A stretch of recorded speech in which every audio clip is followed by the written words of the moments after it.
up my YouTube channel, see if it shows up. Okay, let me do that. I'll go to my iPad here. And TJump, your primary channel, TJump. YouTube.com/TJump.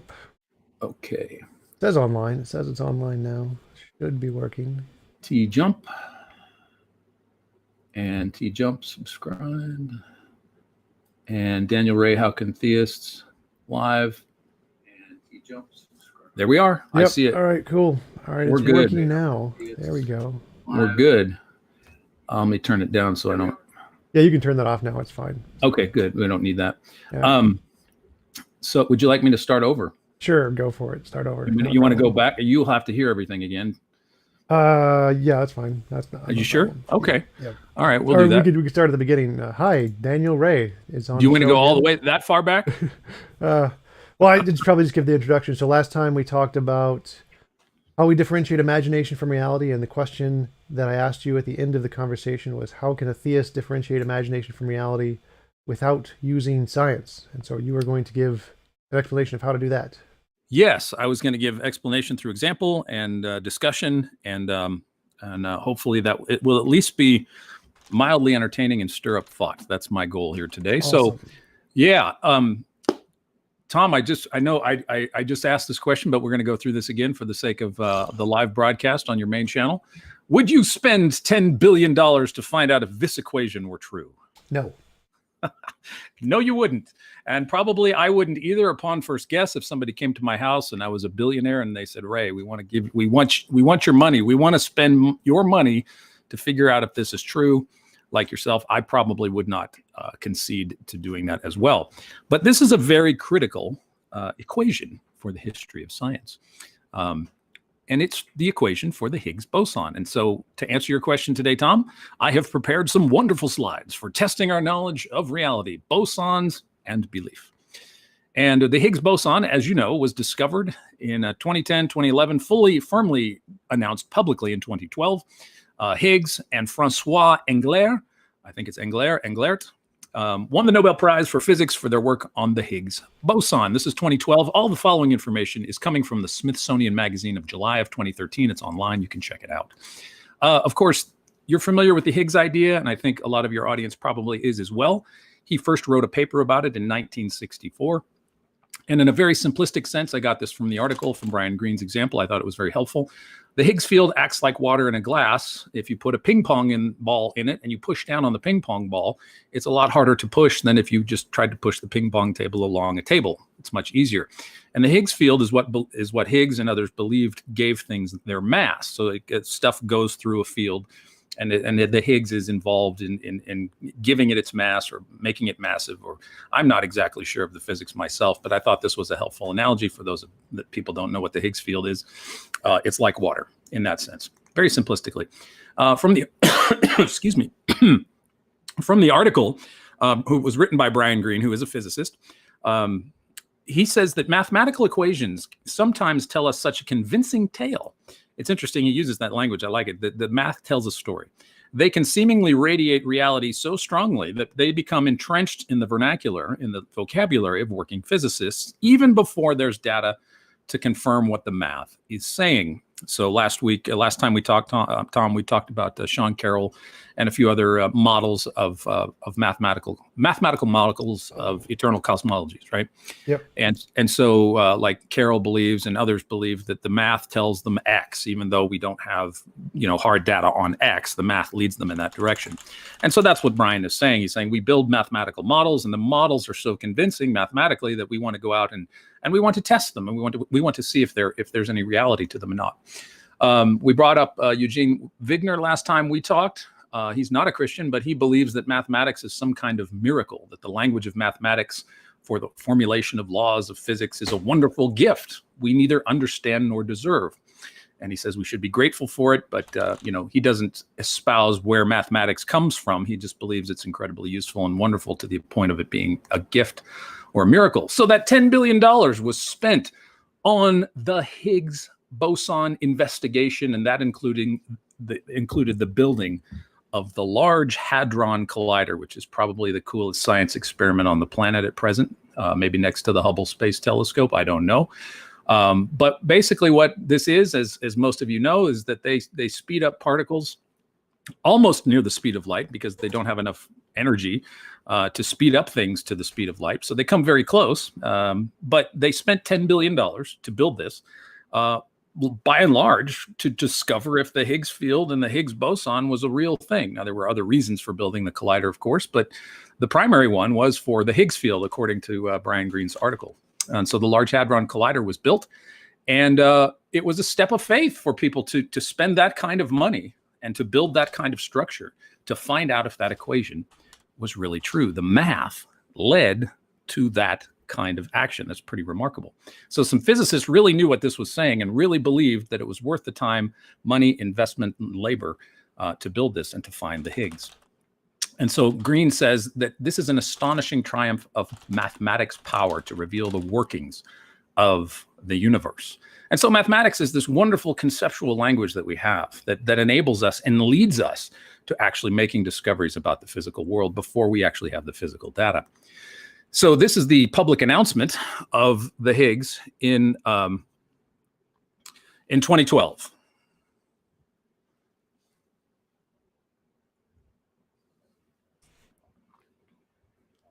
I am not hearing anything,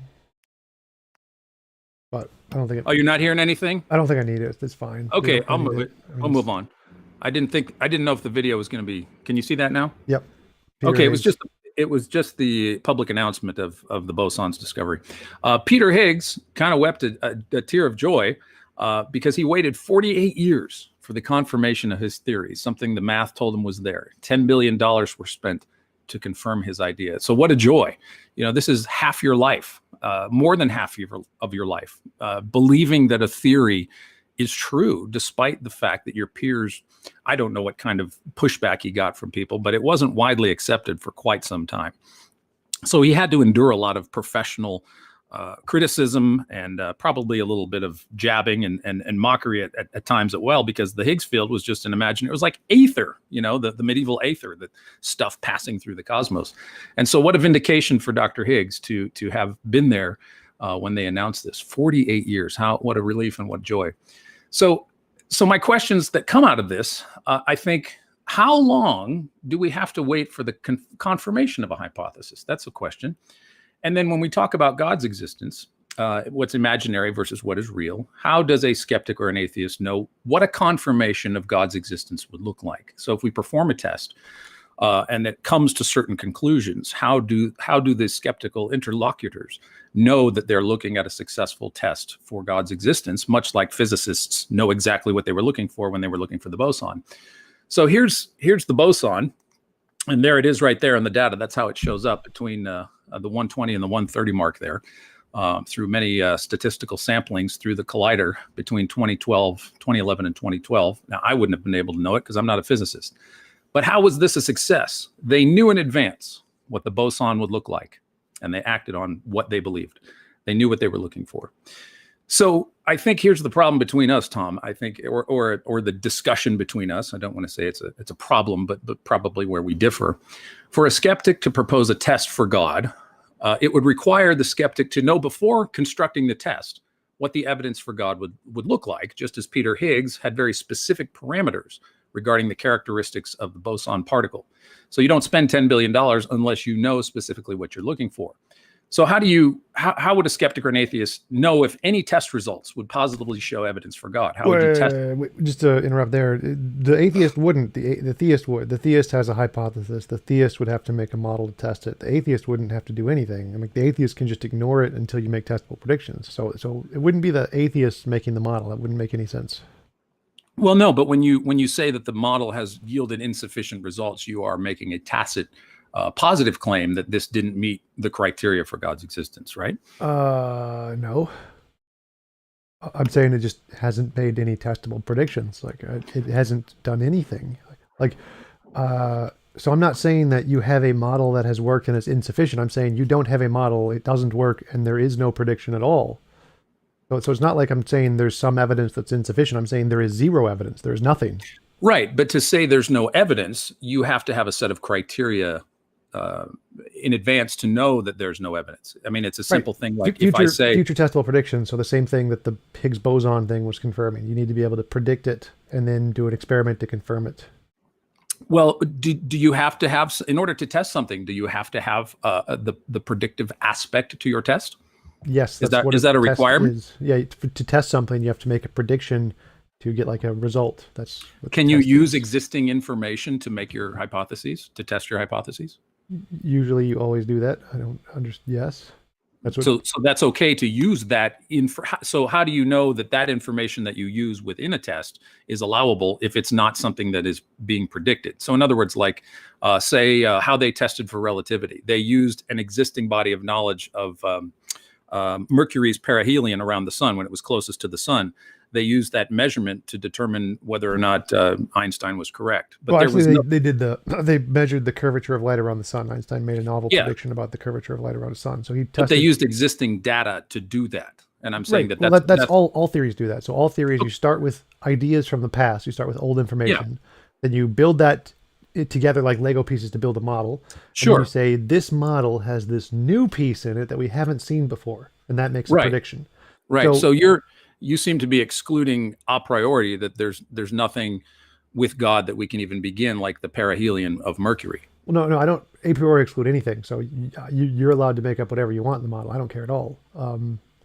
So I just say it hasn't been done yet. There's no evidence that has been presented yet. It definitely could. There's clearly possible evidence. But but I think where I'm maybe missing you is that if I say, so for example, if I've never met you, and I say, well, Tom, I've never I see photographs of people that tell me this is what Tom looks like. And I say, well, I continue to see these photographs, but I continue to say, well, there's no evidence of Tom in these photographs. Well, how would that statement make sense unless I knew what you already looked like? Right?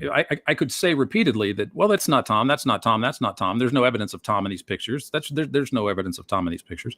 That statement only makes sense if I know what TJump already looks like, right? Well, that statement only makes sense if you'd never seen pictures before. So if there was no prior evidence to pictures existing and someone handed you a picture of me, you would just say, well, this is just a really nice painting, and you wouldn't constitute evidence for me existing. Well, whether it's a painting or a picture, I could say, well, that's not Tom. That's not evidence of Tom's existence. But I would still, in Only order if for you that, had never seen pictures before. If we have an abundance of evidence of pictures and we know pictures are taking pictures of real people who exist for the most part, then it's pretty good evidence that someone in a picture does exist. well, I think I'd still have to know what you look like to be able to say there's no evidence of your existence. I'd have to know something about, I'd have to have a predetermined knowledge about who you are, what you're like, in order to say that you don't exist. No, you don't know. You don't have to know anything about me at all. You just know about the picture. So my constitution is irrelevant. You just say this is a picture, and if you have no prior knowledge of pictures, no prior evidence of what a picture is, then you couldn't count that as evidence that the person in the picture existed because you don't know what the thing is. Well, But- we could take pictures, we could take books, we could take your articles, we could Well, take just going with the pictures thing. So if you have a piece of evidence, but you've never seen this evidence before, it's not something that you know about. It doesn't have a background knowledge. It doesn't have any empirical verification from the past. You just saw this first thing. There's this person holding this thing in their hand and saying, this is evidence that Tom exists. You can't count that as evidence because you've never seen it before. You don't have any background knowledge. You'd have to say, if this is evidence, I need to make some testable prediction to count this as evidence that can verify this as evidence. Right. I would have to assume certain No, characteristics. you assume nothing. about There are no TJump. assumptions. No assumptions here. Nothing about the person in the picture. This is just about pictures in general. You have a picture, and you want the picture to count as evidence.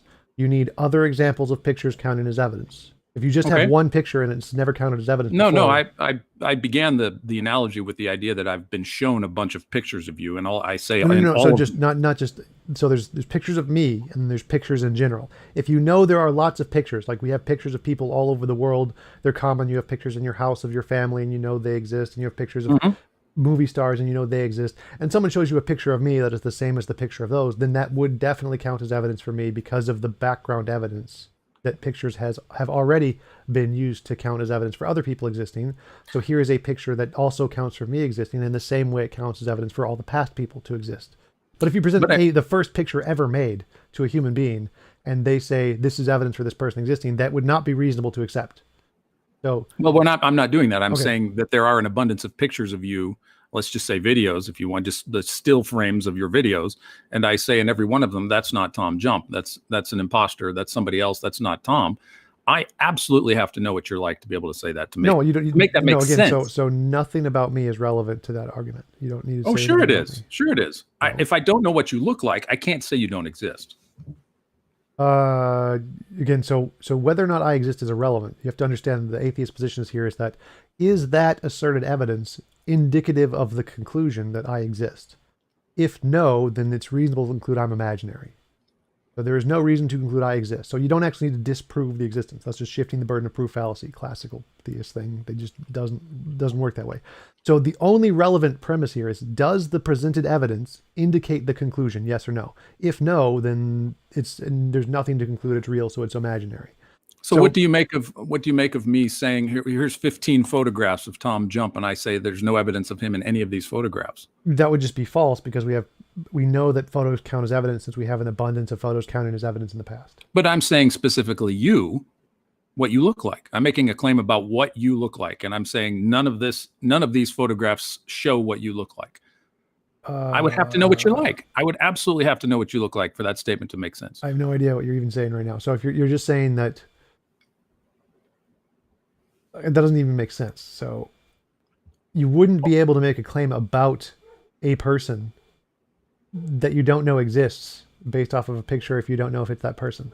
Exactly. We agree that I would have to know. There's no relevance to that, to the atheist position. None. Oh yeah, sure there is. Because I'm not saying you in this specific example. I'm saying in general, a skeptic atheist position that says that there's likely no evidence for the position. No. So there's the thing. If I say there's no evidence, I've said nothing about God. So I don't need to know anything about God to say there's no evidence. Oh yes, you do. Yes, no. that's the point of the analogy. I can't. Well, no, that's the point where there is no analogy. So all I need to know is the evidence. Does evidence X indicate an existing being? That's all I need to know. I don't need to know nothing about the being. The being at all. The being is irrelevant. The qualities of the being are irrelevant. All that matters is you have to know what your being is like. You have to make predictions, and if those predictions work, it's evidence. No matter what you say your being is like, I couldn't care less. The only thing that qualifies as evidence is you made a testable prediction, and the evidence, the epistemological verification is correct. You predicted something we don't know yet. You got it right. That's evidence. So I don't need to know anything about the God. I have no idea what the God is like. That's all in your head. You could say it's a square circle. I couldn't care less. You could say it's a black box. You have an idea of what God is like. I know literally nothing about God, and you're saying you have this black box God, and it's going to make a prediction that X is going to happen and X happens. That's evidence. I need to know nothing about the God for that to be evidence. Well, you do when you say that the evidence has not been demonstrated, or there has been no. So again, I can prove that false right now. You have an idea of God. I know nothing about it. God is a black box. I know literally nothing. It's just your idea. And you use that idea to make a prediction that the lottery numbers next week are going to be whatever. And you get it right, like multiple weeks in a row. That's evidence of whatever it is your idea of God is. I need to know literally nothing about the idea of God for that to count as evidence. Well, how would you know if it was genuine evidence for God's existence or not? If I demonstrated something to you and it came to pass, or who's determining if it actually, if it came to pass, or even if it didn't come to pass, you still are making the ultimate determination of whether or not that criteria has been satisfied, right? Nope. It's all if it works. If the predictions work, that's evidence. Doesn't matter. I need to know nothing about the God at all. Well, sure. I mean, if you say that if I make a prediction based on X and it comes to pass and it's before you, and you say, well, is that sufficient? I say, well, is that sufficient evidence for God's existence? Well, and you would have to make a qualitative determination. Sufficient doesn't matter. So I'm just going, what is evidence? That would be evidence. That would absolutely be evidence. Sufficient would be a different question about the magnitude of the claim you're making, which I don't know anything about that. I don't know I don't know what your qualities of God are, so I can't say if it's sufficient to prove your idea of God, but I can say it's evidence. I can say, yes, that is definitely evidence for whatever it is you think is in that box. Okay, well, let's go on. I have this analogy that may be pertinent to what we're saying. And I'm sorry for talking over you because there's kind of a delay, so I apologize. I don't care. I don't mean it doesn't bother me at all. Okay, well, I don't want to be rude. I just, sorry about that. Anyway, so this is an analogy that might be helpful. Do you know who this gentleman is? Nope. Okay, he's pretty famous in a quiet kind of way. This is the Pac-Man creator, software engineer Toru Iwatani, I think is how you pronounce his name. And I think we've all played Pac-Man. And I think you can get it on your phone and stuff. And it's still, I grew up with it. You played Pac-Man, I'm sure, right? Yep. And there's a Yeah. bug at the end. If you get to level like 255 or whatever, it breaks. There's a what? I never got that. Yeah, there's on the original machines, the bits on the processor is limited to 256. And so if you get to level 255 and you beat it, it'll crash the game. Wow. Did you crash it? No, I thought it was insanely boring. I never played it. Oh, okay. Do you know anybody that ever crashed it? Yep. I see them on YouTube all the time. YouTubers. Oh, wow. People crashing Pac-Man. That's funny. Anyway, so this is an analogy. No analogy is perfect. I understand. Does this game count as evidence of Toru's existence? Does the game itself count as evidence of his existence? No. Why not? Just it's existing. Because you would need prior, like, again, it would be the same things. Like if you have a photo, the first photo ever, if it's just a photo, and you've never seen any other photos, then it would not be evidence of anything. You'd have to have some prior background knowledge. If you know that game exists, and you know games are designed by humans, and you know he's a human, then it would count as evidence if you include all of the background knowledge of what a game is, how games are made, the history, the empirical evidence, then that included in the fact here is a game would be evidence, but just the game itself is not evidence. It's not one part of a cumulative case. You don't say it counts. Oh yeah, no, as the evidence. cumulative case would be fine. So you say here is a video game. We know video games are made by humans. We have lots of evidence of video games being made by humans. We know the history of this video game. We know they're made in Japan. We know the guy who made it. We have all of his background knowledge, and that cumulative case, yes, that would be good evidence. Just the game on its own is not. It's just a single fact. It's one part of a cumulative no, case. it's a nothing. On its own, it's nothing. Literally nothing. Yeah, I think we would probably disagree on that, because I do think it is one part. I mean, if it's one part of a cumulative case, then there is some substantial significance to this being evidence that he is a software for example, designer. like if we were a pygmy tribe in the middle of Polynesia, and someone dropped a Pac-Man machine, and we played the Pac-Man, and you asked this same question, the answer would be no. They know nothing about how games work. They know nothing about who designed the games. They know nothing about the history of it. They have no background knowledge. Just the existence of this game would not be evidence of anything other than this game exists. So in order to have the connection between the game to the person, you have a hypothesis. You have, here is a phenomenon we're trying to explain, and that one thing is the phenomenon. The game is the phenomenon. The pygmy culture's ignorance of Toru does not discount the game as evidence of Toru's existence. Well, no, that's the thing. The game is never evidence. The game is the phenomenon. We're trying to explain the phenomenon. The phenomenon can't count as evidence for a conclusion. It's the phenomenon we're trying to explain. Yeah, I'm trying to establish Toru's existence, right? Using the game as part of the cumulative case for his existence. Right. So for any hypothesis ever, you have a phenomenon you're trying to explain. You say X occurs, and so in this case, Pac-Man is the X. Now, the X is evidence of nothing. You can't ever say that use the X as evidence. This is the phenomenon we're trying to explain. That's a philosophical assumption. I think we differ. No, it's on a proof. It's a philosophical proof because of the problem of underdetermination. So, for example, if I wanted to say, here is, like, one of the common examples is objective morality. That's the one I've been talking about recently. You have objective morality. So we observe moral intuition and moral progress, and those are the evidences that there is some moral phenomenon we're trying to explain. Now, moral intuition and moral progress isn't evidence for subjective morality or objective morality or Cornell realism or a god. It's just the phenomenon. So it's not evidence of any of those things. It's the phenomenon we're trying to explain. If you want to say it's evidence for one of them, you need to go more beyond that and say, if my hypothesis is true, then I can predict this new thing we don't know yet. So anything we currently know is post hoc, something we already know. But for it to count as evidence of your hypothesis, you need something novel, something new that we don't know yet. It would seem to me, though, Tom, the problem that you've created for yourself epistemically is now you've said that this, in order for this to count as evidence, we need to have additional information, which are also pieces of the puzzle. And so the epistemic quandary you've created seems to be that these pieces of the puzzle also are individualistic and also further require justification for their inclusion into a body of evidence. I think that's... No, it's the same thing. So you have past evidence, and that's all stuff we're trying to explain. And then you have, if the past evidence indicates my hypothesis, then you have future evidence, which we don't know yet. And that's the stuff that actually counts, that indicates your hypothesis is true. So the past stuff, anyone can always explain the past stuff. It's called post hoc rationalization, post hoc theorization, lots of different terms for it. All of the past data can be explained by infinitely many theories. It's not evidence of anything. If you want evidence, you have to go beyond the past data into the future data and predict something new that we don't know yet. So I think the problem where we differ is on what counts and how you would include something that would count as evidence, which is an epistemological. Yeah, that was the original question we asked: is how do you differentiate imagination from reality if you're not using science? So post hoc rationalization cannot do this. We've already proven this. It's called post hoc theorization. We know for a fact it cannot do that. We cannot differentiate imagination from reality. That's why science requires novel testable predictions. So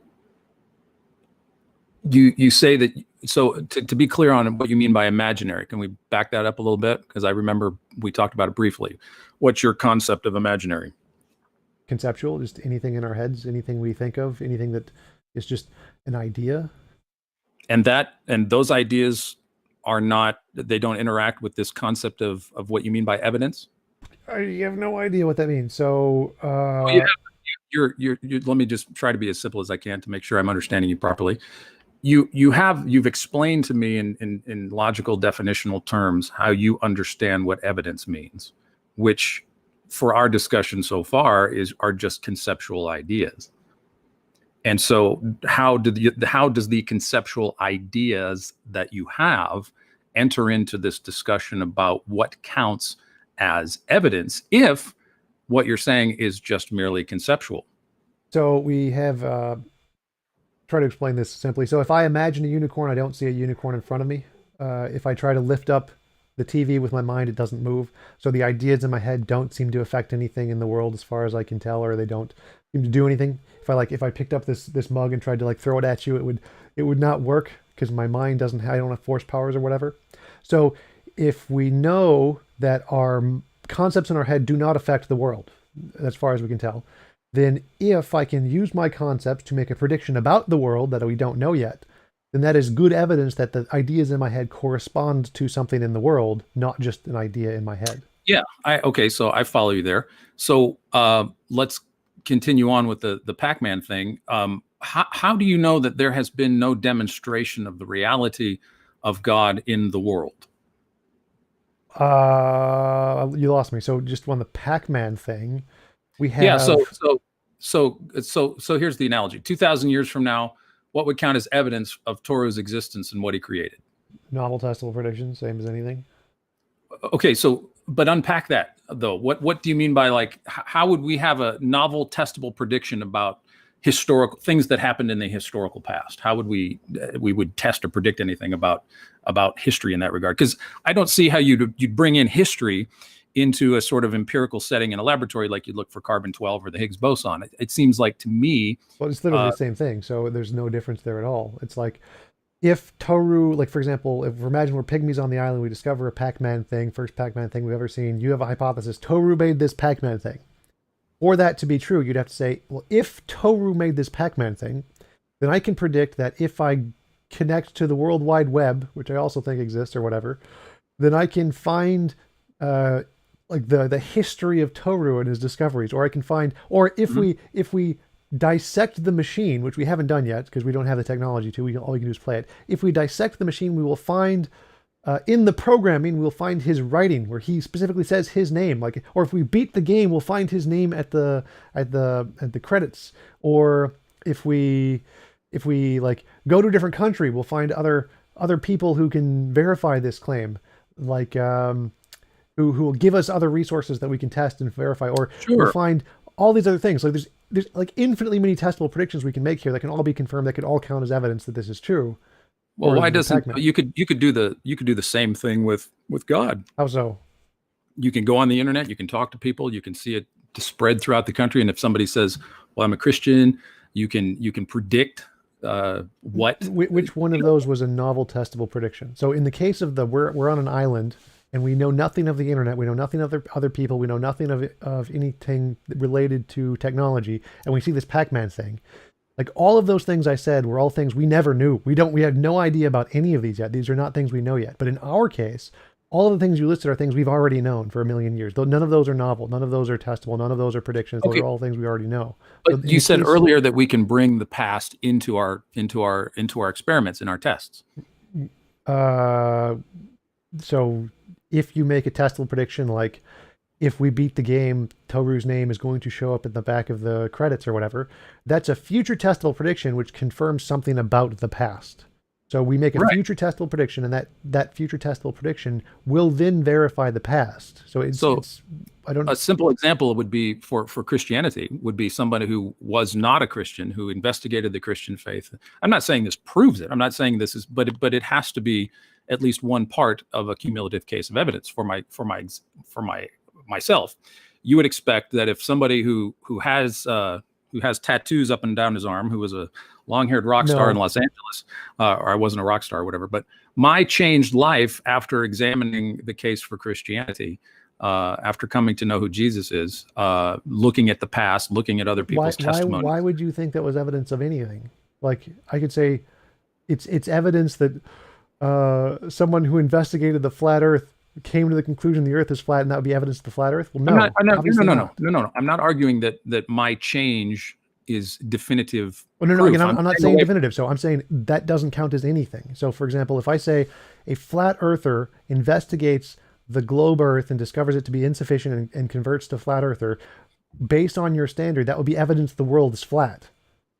It would be one case in his case for that. Yes. So that would makes the case. I'm not saying that it makes the case right, flat. Right. I'm not arguing, saying that. Again, so I'm not arguing for proof here. I'm only saying there is no evidence. So there is nothing that adds to anything. So again, my criterion is, can you differentiate imagination from reality? And so if your criterion of some like cumulative case, if you're trying to add this up or whatever, this piece can add to moving the compass towards that ability, that if a person investigates it, finds it insufficient, and converts, is somehow adding up to that. Clearly, that's false because it happens to the flat earthers. Well, with flat Earth, we have other ideas that can speak against what he's saying. Well, no, that's irrelevant. So I'm not counting the things against him. I don't care about the things against him. I'm only counting the positive claims here. I don't care. There could be infinitely many negative claims against your hypothesis. You could say, I believe in a round square, something logically impossible, and the round square is going to cause X, and if X happens, that's evidence of X. I don't care how impossible it is. I don't care what the evidence against it is. It makes no difference to me at all. If it works, it works. So do you accept the historical, that Christianity is a historic religion? All of them are. I don't know what that means. Well, that something occurred in the past to generate the origin of the Christian faith. Would you agree? All religions are. Okay. So your historical, so it's grounded in history. And for Christianity, it's 2,000 years of history. And you're saying that... I'd say more than that, but yeah. Well, I don't want to put words in your mouth. I'm just clarifying. So you're saying that the history of Christianity is insufficient or not adequate, or it doesn't count as evidence. It doesn't count as evidence, correct. You're saying the history of Christianity does not count as evidence for the case for the Christian faith. Yeah, because they never produced any novel testable predictions. Well, they attested to it. If they did, that would count as evidence. So if Jesus actually rose from the dead, that would be good evidence. Like if Jesus predicted in 3 days I would rise again, and if that actually happened, I'd be like, yep, that is evidence. I wouldn't count it as sufficient. Well, we have a record of that actually happening. Oh, we have accounts of that happening. We have no actual evidence it did happen. So the accounts, why don't the accounts count as evidence in the cumulative case? Same reason the accounts of Toru don't count when we're Pygmy Island. So like, for example, if we're in the middle of a Pygmy Island and somebody who's like 2 feet to or less says, well, I know Toru, I've met him. He's given me visions that he created the Pac-Man. Like, no, that's not evidence. So you require the background empirical data that what you're saying is true, because your testimony can't differentiate imagination from reality. So I can't. So when we talk about the history of Christianity, your statement about that not counting as evidence, you're saying that I can't make a testable novel prediction about Christianity because none of the history of it counts as evidence. Is that right? No, if you could, that'd be great evidence. Go for it. Okay, so the history of Christianity began with the resurrection of the Lord Jesus Christ. Do you agree? No, but I mean, that would be a prediction. Okay, so What if it, okay? So if you don't agree, briefly, what do you think happened historically? Exactly the same as every other human religion. People had ideas. They had emotional connection to the ideas, and they got attached to them. Okay, so you believe that the origin of the Christian faith is an emotional idea that people got connected to, and therefore it began like every other religion. Yeah. Do you have a novel testable prediction that shows that to be true? Yes. Well, it's already been novelly testable, predicted by people in psychology and sociology for hundreds of years. They What is did. the novel? What is the novel testable prediction that Christianity began on people's feelings? How do you Uh, test? How do you that test that? has already been tested. So it's the novel testable predictions in psychology and sociology of how ideas form has already been confirmed through many tests in sociology and psychology. Like Well, that may be about ideas, but specifically, we're talking about the historical origins of the Christian faith. that makes no Uh, difference. It's like if I said I saw a dog, I don't need evidence of that dog. I can just give evidence of dogs in general. So if I can give evidence of novel testable predictions of dogs existing, then it's reasonable to infer that the dog I'm particularly talking about exists is fine. So that's fine. but It has an what's influence the interpretation. prediction that religion began with a feeling, or that Christianity began with a feeling? Uh, What's the specific prediction that you I'd know have of to that? research. This is just general basic 101 information in psychology, Uh-huh. sociology of how ideas work. So I'd have to like actually just Google what is the basis of ideas and cultures or whatever. It's the same thing.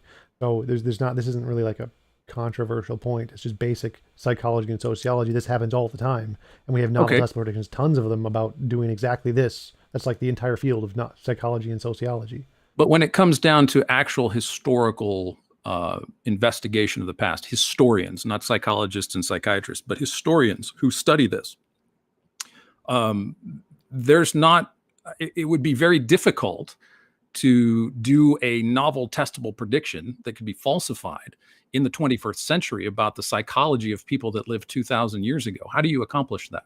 The same psychology that people have today. You say people Oh, have so this you kinds of belief okay. system. So you same thing counts for Christianity. If you can predict something today, future testable prediction, it would also apply to 2,000 years ago. Like if you could predict miracles today, then it would be reasonable to infer the same kinds of miracles could have happened 2,000 years ago.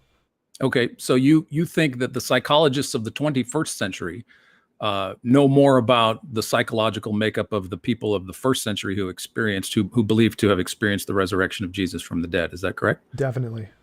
Okay, But all right. that's not relevant to my argument, but definitely.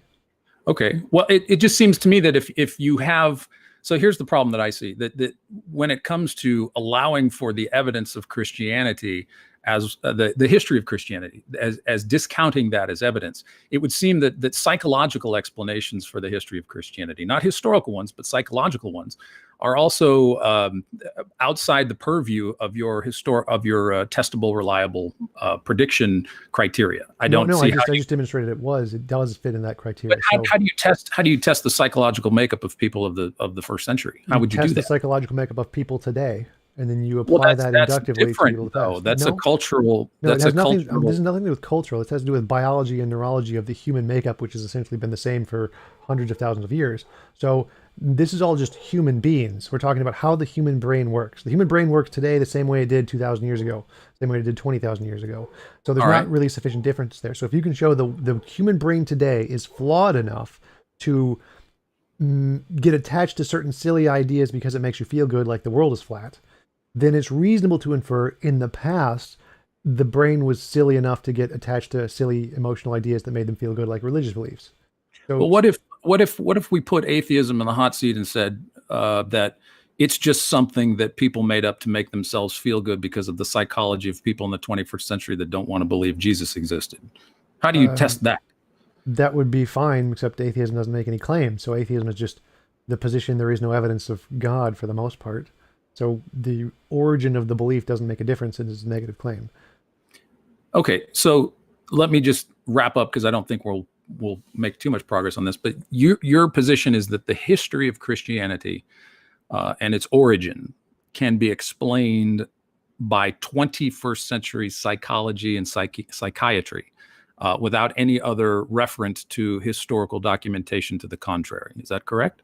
I would say that all phenomenon in the past can be compared to phenomenon today. And if we can find it today, that there is some common feature of psychology and that common feature of psychology can be used to explain certain accounts of the past, then yes, those would be the same thing by definition. Just like All right. people who And fall on gong, like people who see UFOs, people who see mass hysteria. We discover those things in the present in modern day psychology, and then we look into the past and see, oh look, those phenomenon that are described in history look exactly like this thing we've discovered in the present. Those are the same thing. That's reasonable so science. your position at present is that Christianity began because it made people have an emotionally positive experience. Is that correct? Yes, same as Okay. every So belief. that's your account of how Christianity developed from a handful of emotionally positive experiences that people had of Jesus rising from the dead. I'd say just emotionally positive experiences of lots of different people for lots of different reasons. So if people thought Jesus rose from the dead, that could be a positive experience. If people were told about it, that could be a positive experience. If people were told they could have life after death, that could be a positive experience. All beliefs in humanity are emotionally based off of usually positive experiences. That's just how psychology has demonstrated that. Okay, so what I mean, do you even think? if Jesus actually rose from the dead, Christianity would still have been based off of the positive experiences people had. Oh, that you still have a positive experience. I mean, if it was true, obviously there is positive experience to be Right. had from it, certainly. Do you think, though, so you don't actually think that these people, the multitude of people in and around Jerusalem in the first century, actually saw, or actually, you say the apostles and what we have in 1 Corinthians 15, you don't think anybody really saw Jesus alive after he had been in the grave? Nope, that's most likely a delusion, hallucination, all the things we have made testable novel predictions that have been confirmed, that do exist, that are reasonable to infer. Okay, true people have psychological delusions and things, but it has yet to be facilitated in the research that there can be a large mass group hysteria or hallucination about a specific specific thing, that everybody's hallucinating the same thing. That Nope, we have that in the data, but even if we didn't, that would still be more reasonable than miracle, because we know one delusion can happen. So even if a mass delusion was less likely, it's still infinitely more likely than something we have no evidence of, like a miracle. So there's two parts to that. One is that we do actually have that. It's called mass hysteria and folia tree. So we do have examples of that. Secondly, even if we didn't, the fact that we have a delusion as a demonstrable real thing that's made novel testable predictions means it is infinitely more likely and has infinitely more evidence than a miracle, which still has zero.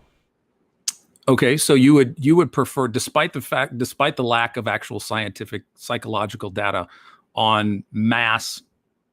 Well, no, I just gave you a list of that actually exists. We have that. Yeah, well, no, I'm not saying that delusions don't happen. I'm saying mass hysteria on a mass thing, the mass scales, folia do, folia tree, mass hysteria. Those, we literally have examples of exactly that.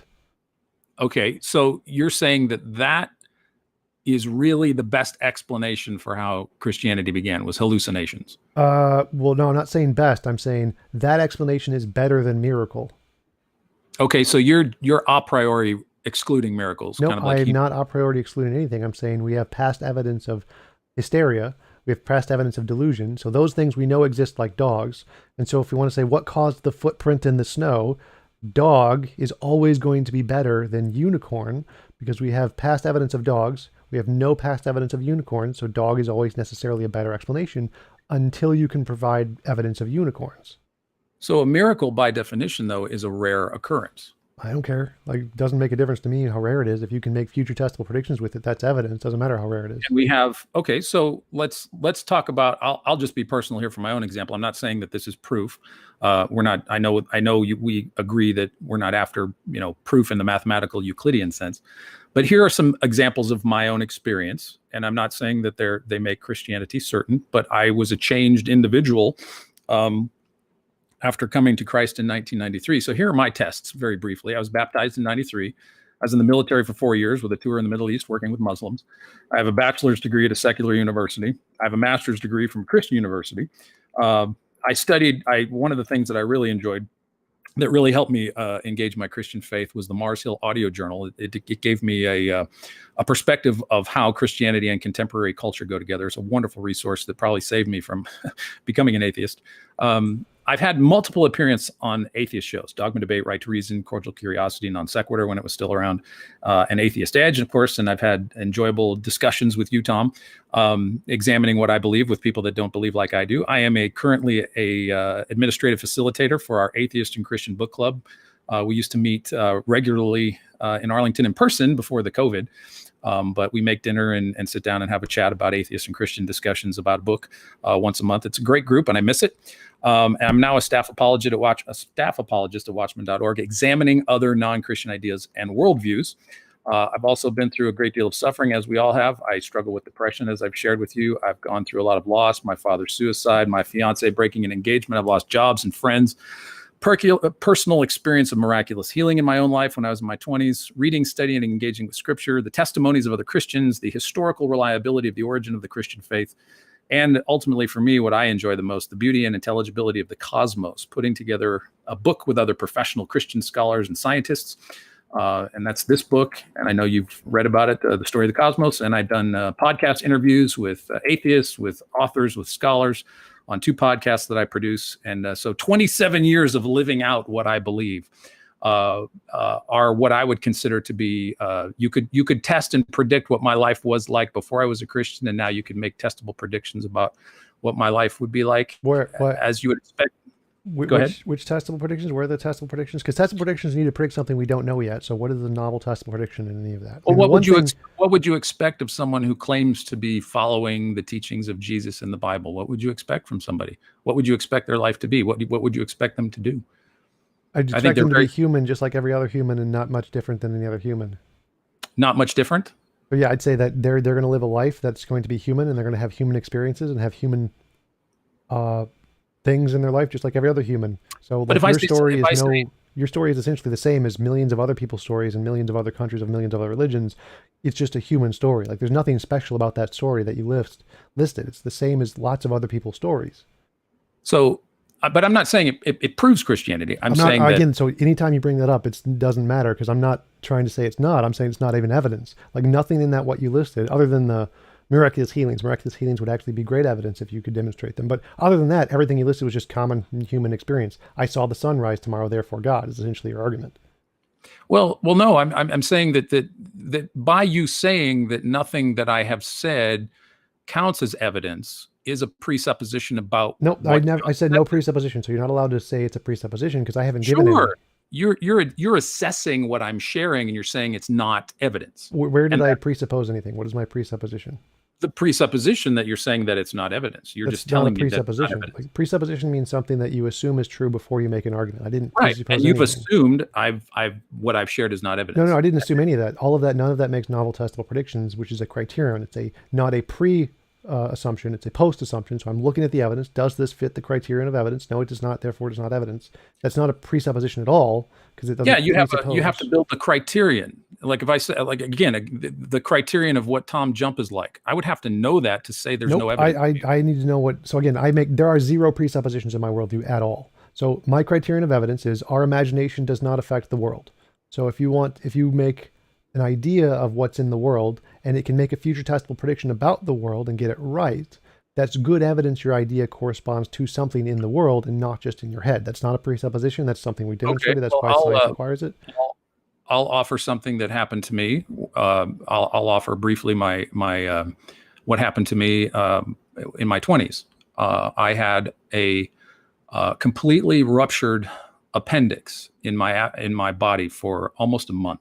Totally ruptured. Now, most people when they have a month, I was misdiagnosed as having stomach flu when I first went to the doctor, and I lived with it I had it for about a week. Wait, so it was like it was a partial rupture. No, it was the whole thing, Tom. If the whole thing, you would die in an hour. So that I know, that's what I'm saying. And I have the surgeon's testimony who came in after my operation and said, and he was from Texas, and I was scared to death when he told me. He said, "Son, I don't know why you're still alive," because he removed a gigantic, probably softball size worth of pus and mass from my abdomen area, and could not explain to me why I was still alive. He says, "This stuff normally kills people within days." And you had it based on the amount of stuff that he removed from my abdomen. He said, there's absolutely no medical reason for why you're still here.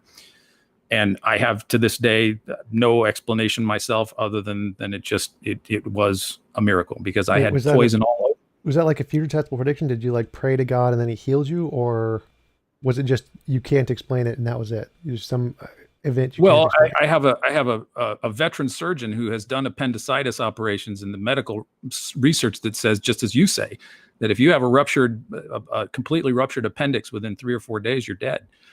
And I was walking around with stuff in my gut for a month. Okay, so just to clarify, you had a medical experience you can't explain is one possibility, or like, for example, you had a disease and you prayed to God and then the disease was healed. That would be a future testable prediction. That would be confirmed. That would be evidence. So if like, I have a disease, I pray to God, the disease gets healed. I have a disease, I pray to God, it gets healed. Well, I know people had been praying. Right. So I'm just clarifying your story here. So that would be evidence. If you just said, I had a medical experience, which doctors couldn't explain, that's not evidence of anything. That's just a phenomenon you can't explain.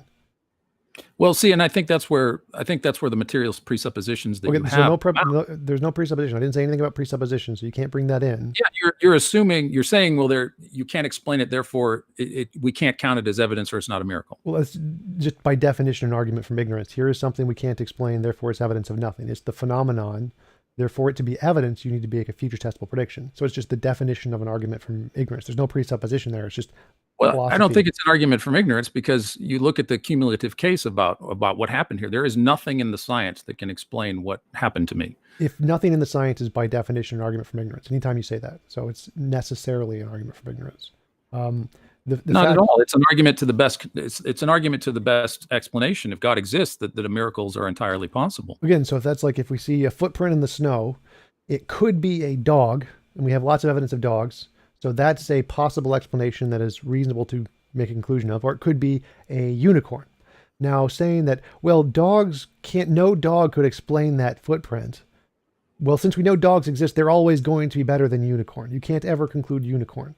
The same thing applies to a miracle. So, for example, you have a medical experience you can't explain, then saying it's an unknown natural thing is always going to be better because we have empirical evidence of those. No, that's the presupposition. That's not a presupposition. That's just induction. No. I think, well, that is... You keep saying presupposition. There are literally no presuppositions in my worldview, so you cannot say presupposition. Well, there are, Tom, because you're excluding what could possibly be miraculous as an argument for No, I never did that. I never presupposed anything. This is just induction, basic philosophy, basic evidence, basic scientific method. Not certain. I mean, induction doesn't give you the certainty that what I experience is not a miracle, and it doesn't give you the certainty that it's an argument from ignorance, though. It doesn't tell you that. It does give you certainty it's an argument from ignorance, because you literally just said no, because you're using ideas and you're making inferences, and inferences don't give you certitude. You're making an inference. You don't need certitude for anything. So fallibilism, you don't need. No, I know you don't. But your presuppositional idea of materialism, and that what there is no presupposition again. So you keep straw manning my position, saying nothing that's in any way relevant to my position. So you're addressing something that has nothing to do with anything I said. No. You're telling me that what I experience is not a miracle, but it's an argument from ignorance. No, I'm not saying it's not a miracle. I'm saying that's not evidence of a miracle. Well, by you saying that it's not evidence of a miracle says to me that you know what evidence of a miracle would be. Yes, novel testable predictions. Well, I don't see the criteria. Anything I don't. You'll have to see what I'm not following is how you know that novel testable predictions are actually what would count as evidence for a miracle. You would have to test your idea of novel testable predictions to be an accurate representation of what would demonstrate the miraculous. Yes, and yes. you can't test your own ideas there. Yes, you can. I did that. I explained that earlier. So we have ideas. Ideas don't affect reality. I can't lift up the TV with my imagination.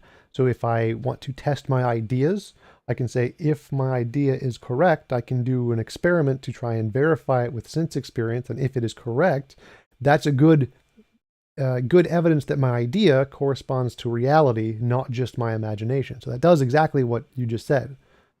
I think your idea of novel testable predictions is something conceptually that falls into the definition of what you consider to be imaginary, because there's no physical test, Tom, that you could do to prove that what you're saying about miracles is accurate. Yeah, that's fine. So I have an idea in my head that I can novel testable prediction criteria or whatever. So, but I can demonstrate that my ideas don't affect reality. I cannot do things in reality with my ideas. I can't lift the TV. I can't push things over. I can't read the stars. I can't know things about what's happening on the other side of the planet. My ideas do not affect reality. We can demonstrate this. This isn't a presupposition. This isn't conceptual. It is something we literally experience. It is a direct experience. So we know there is a difference between our imagination and reality. And so and there's lots of things we can imagine. Like we can imagine what knocked over that cup. It could be a fairy, could be a leprechaun, a unicorn, genie, whatever. You can imagine infinitely many things that could knock over that cup. But only a select few of them will be able to predict it, or will be able to explain what knocked over the cup and then predict something new about the world we don't know yet and get it right. But the novelty idea is not, I don't see how that is, that you can test that novelty is an essential element for determining if something is miraculous or not. But novelty seems to be... So just to clarify, this is evidence of anything that isn't imaginary, which includes miracles or science or reality. But it just seems like you're just adding a priori that novelty must be part of the standard. And I don't see how that's not subjective. It's science, so it's definitely objective by definition. But science doesn't require that something be novel in order for it to be a legitimate aspect of evidence of something. It doesn't have to be novel. Yeah, it does. That's kind of the point. No, I mean, what scientific test shows that novelty is a prerequisite, an epistemic prerequisite for making new discoveries? It is the foundation of what can differentiate imagination from reality. That is the test. So it's like saying, if you want to differentiate between these 10 ideas that all explain the phenomenon, how do you do it? Here's how you do it. And this one works. And this one works and produces new stuff that works better. So what about the assumption that the idea of evidence for God must be tested through scientific empirical investigation, as you're suggesting? No, I'd say just novel testable predictions. You can make any predictions you want. I don't care. It doesn't make a difference. Okay, so we get back to this idea that it seems to be your epistemic ground that novel testable predictions is the standard for everything. Yes, the only standard I know of that can differentiate imagination. How do you test for that to be accurate? I just explained that like 10 times. So this is just the foundation. No. I hear your explanation, but I don't. I mean, how does that translate into empirical? It seems like you're conflating two things, like a knocking over of a coffee cup. You're taking an idea, and you're saying, well, my idea can't knock over the coffee cup, and I understand that, and I completely understand that. But when you're talking about saying that novel testable predictions are the standard by which we judge miracles, that seems to stay in the realm of the abstract conceptual idea. And that can't, if you will, knock over 2,000 years of Christian history.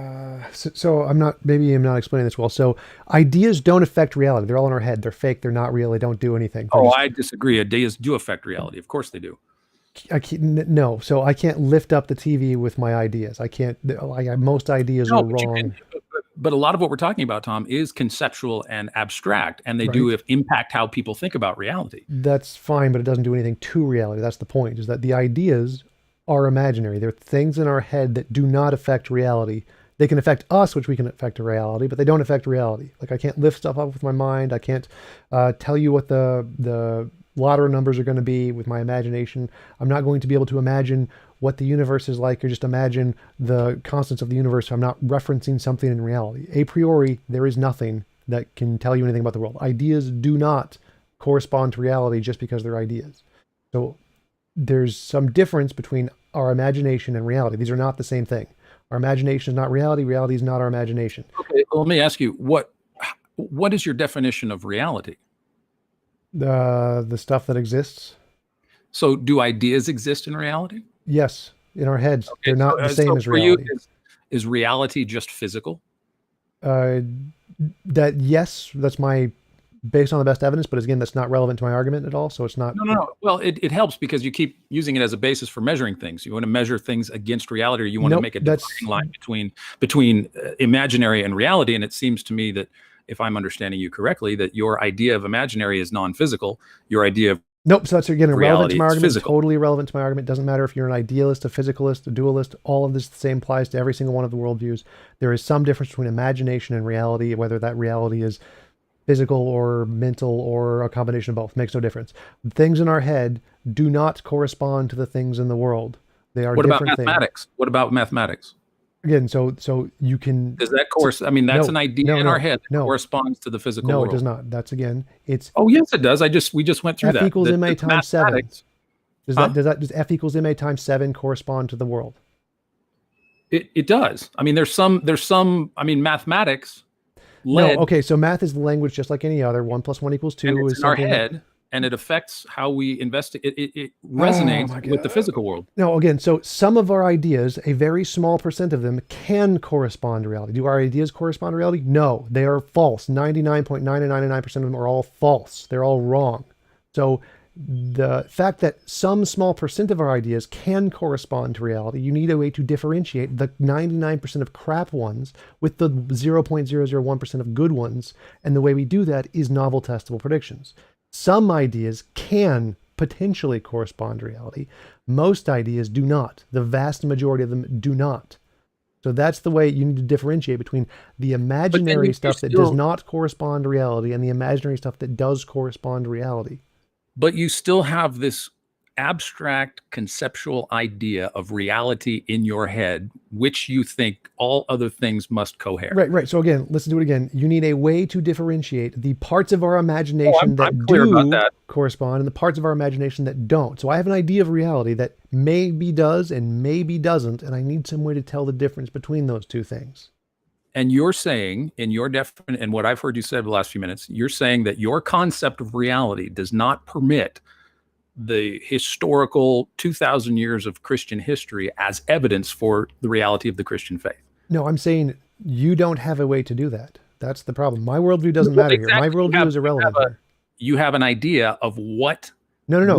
So my worldview is irrelevant here. All that matters is can your worldview differentiate between imagination and reality? That's what I keep asking. Can you do this? Do you have a method to do this? Yeah, you've created this standard based on this idea of your reality that everything in reality... You agreed to this standard last video. So we agree on the standard. You need to be able to differentiate imagination from reality. That's kind of what evidence is. Right. When we didn't get into to your concept of reality, which is coming to bear here, I think. No, my concept of reality is, again, irrelevant. So as long as you agree that your ideas don't correspond to reality, then we agree.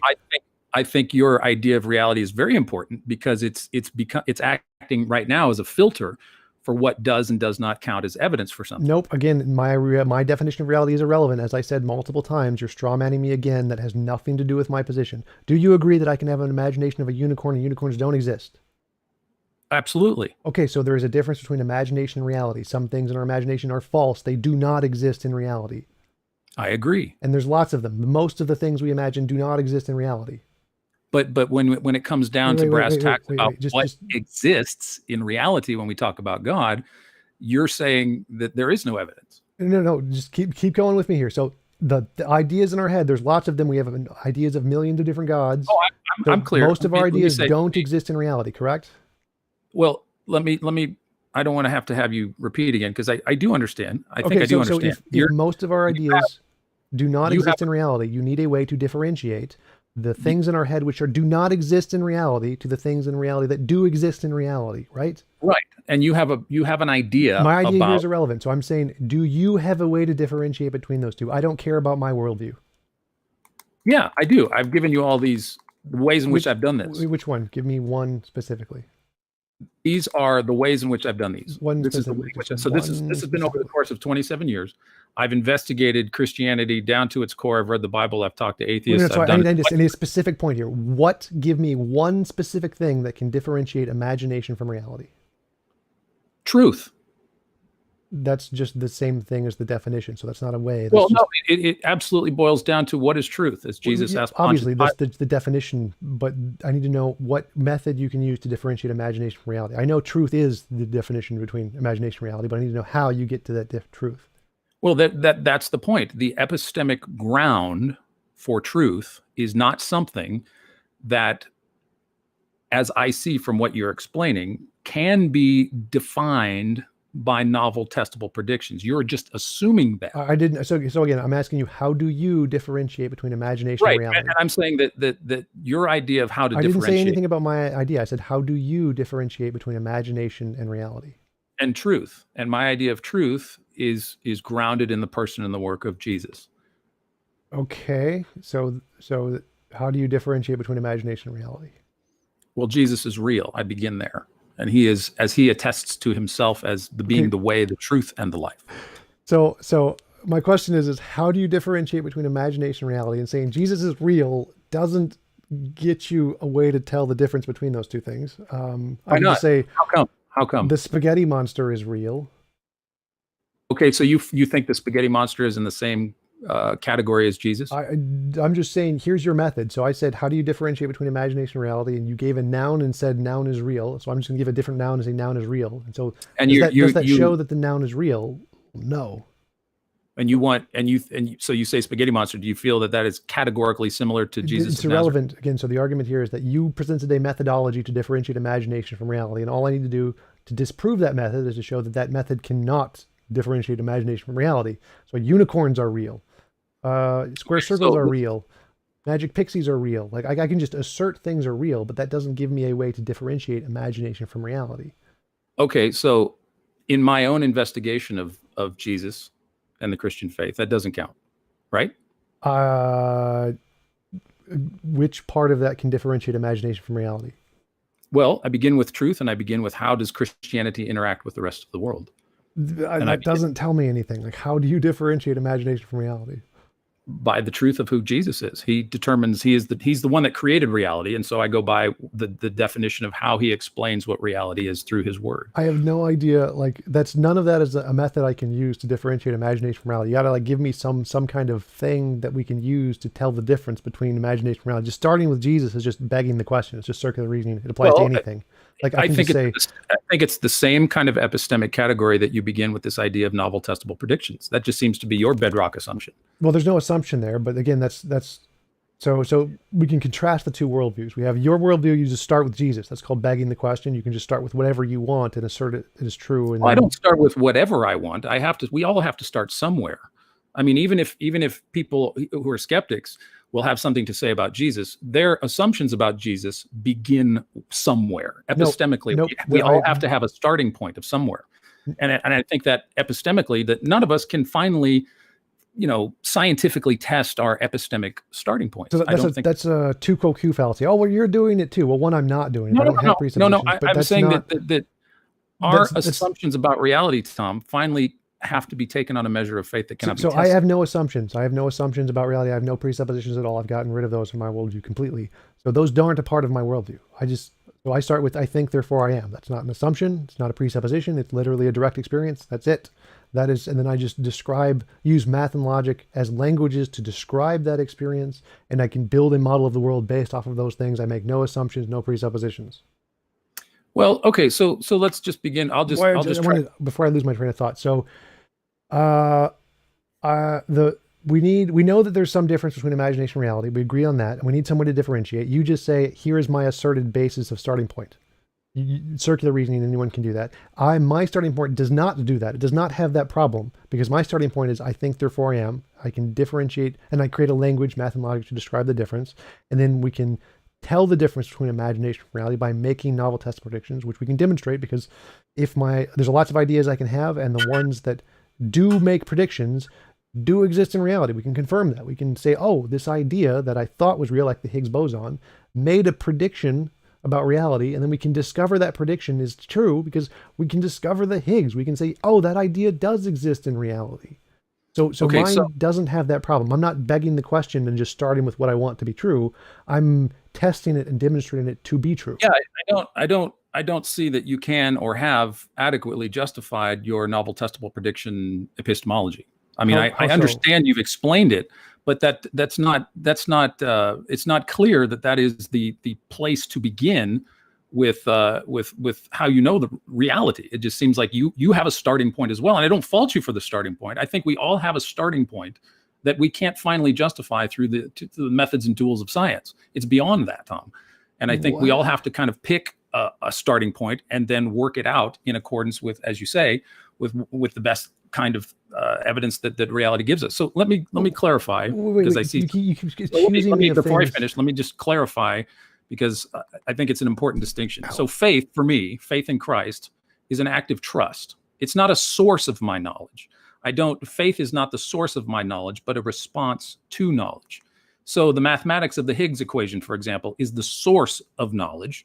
And then building the Large Hadron Collider to test the mathematics is the faith, a response to the mathematics. So faith isn't the source of my knowledge. Christ is the source of my knowledge, and my faith is an active trust in what he has said, and I act in accordance with that, and I have over the last 27 years.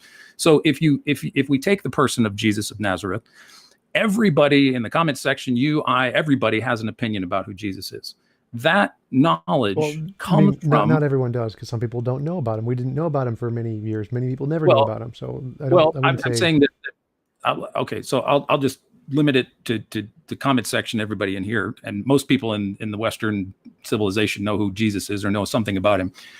But that knowledge of who Christ is begins with a certain set of assumptions that nobody can finally prove. So people make fun of me for saying, I start with Jesus.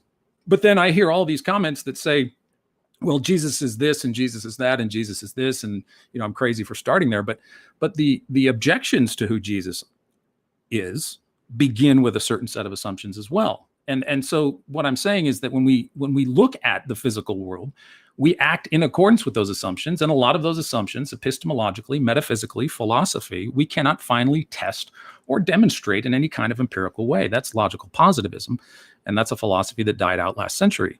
So, I mean, we can't prove, and I don't think, I can't finally prove that Jesus is who he says he is. I have to live in accordance with faith by that. But I also think at the same time, Tom, and it's not necessarily a criticism, but I don't see how that you can demonstrate through novel testable predictions that novel testable predictions are the only way in which we can know if God exists. So you mischaracterized so much there. It's so hard to go through this. So you have a circular reasoning starting point. You start with whatever you want to start with, and anybody can do that. So that methodology we know for a fact fails. And then you apply a tu quo q fallacy. Well, you're doing it too. You have a presupposition. Well, no, my worldview doesn't have a presupposition at all. There's none. Mine starts with... I think you do, but we'll disagree there. You can't think I do. You're not allowed to get an opinion on my position there. So I have, mine is I think, therefore I am. That is the starting point of my position. There is no presupposition. There is no assumption there. It's just I think, therefore I am. That's a fact. It's an observable fact. It's an experience. You can't demonstrate your experience to anybody else but you, Tom. I don't need to. That's not a part.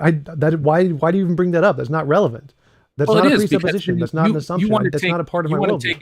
You want to take the I apologize. and make that a basis for reality as you're judging it. You want to say that, but to me, you cannot convey your own internal experience to anybody else but you. That was not a part of my premises. None of that was in my premises. My premises is I think, therefore I am. I didn't say I can then therefore prove I exist to other people. That was never a part of any part of my explanation of my worldview. That was not there. But it's important for your worldview, because if you can't demonstrate your own existence to people, then your idea of reality also is beyond being able to be demonstrated clearly. Nope, that's irrelevant too, because none of that was a premise in my worldview. So my worldview is I think, therefore I am.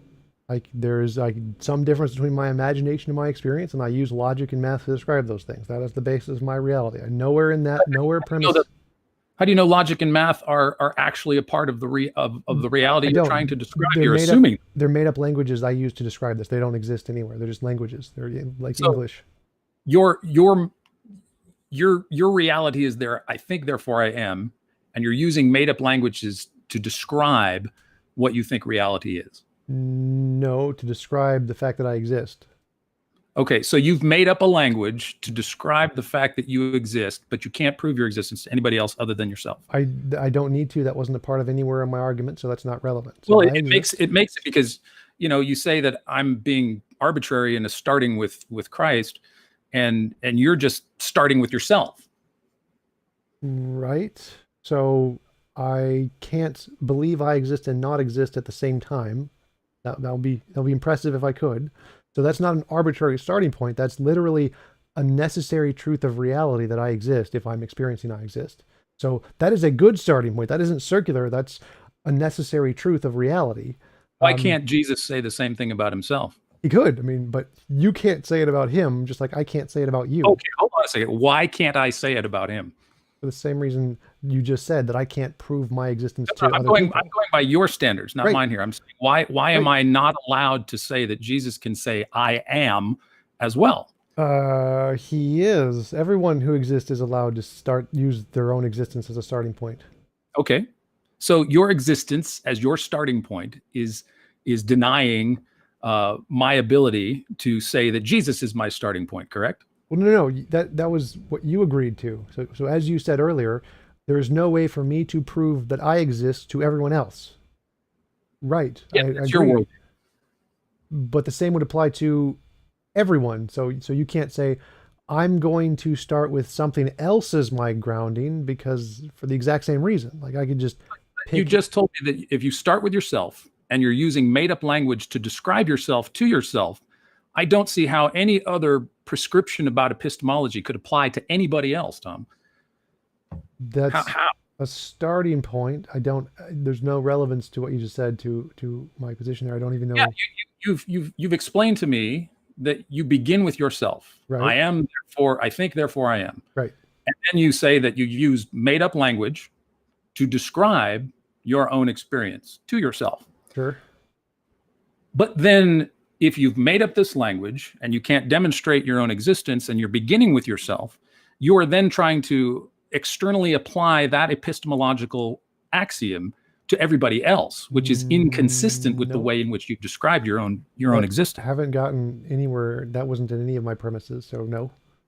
So the Okay. question is here is what is a reasonable starting point for knowledge? One is here is a necessary truth that I exist. That's a reasonable starting point for knowledge. It's not circular. It's not begging the question because you can't use the same method to get a non-imaginary conclusion. Like I can't say I think therefore I am and be wrong. So that can't be false about reality. So I can't use this same method to get an imaginary non-real conclusion. This method is always going to get a real conclusion 100% of the time. Saying that your falsifiable, testable predictions is going to get the same conclusion. You mean? No, I'm saying I exist. I exist as the starting your point. existence, but your existence and your experience are only demonstrable to yourself. I again never said any of that. So the question is what is the starting point for knowledge? What is a good ground of knowledge? I ground knowledge in I think therefore I am. Full stop. No other sentences uttered, no other premises, no other science, no future tested predictions. Haven't gotten to any of that. This is just the grounding point for knowledge.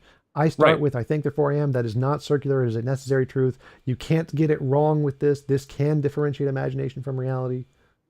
But when you go so far as to say that when this premise of origin of epistemology, when you start with that starting point, and then you attempt to say that Christianity, for example, just going back to the example that's on the table, the history of Christianity does not count as evidence. Oh no, so that's way down the line here. So we're just starting with the starting point of what you said. You start with Jesus is the truth, and I start with I think therefore I am. So your starting point is a begging the question. You can just start with anything you want in the same vein as what you did. But I'm not just starting with anything that I want. I'm starting with something that's been around a lot longer than I have. I'm not just making this up. I'm not claiming to use imaginary language to describe my position as not relevant to the point right now. The problem I have, Tom, is that you've confessed or you've admitted that you're using language that's imaginary and attempting to apply that to the rest of reality and expecting I don't think you understand the difference here. So language that is imaginary doesn't change reality. Reality is still reality, even if the language you're using to describe it isn't. So it doesn't matter if I call language that you're saying is just made up. I mean, I have no the other language doesn't make a difference. The language doesn't affect reality. Reality exists independently of the language. The language is just a way to describe reality. So if I say I exist and I'm using made up language, I still exist regardless of whether or not the words are true. But all of what you're saying to me is based on this premise that you've made up this language, Tom.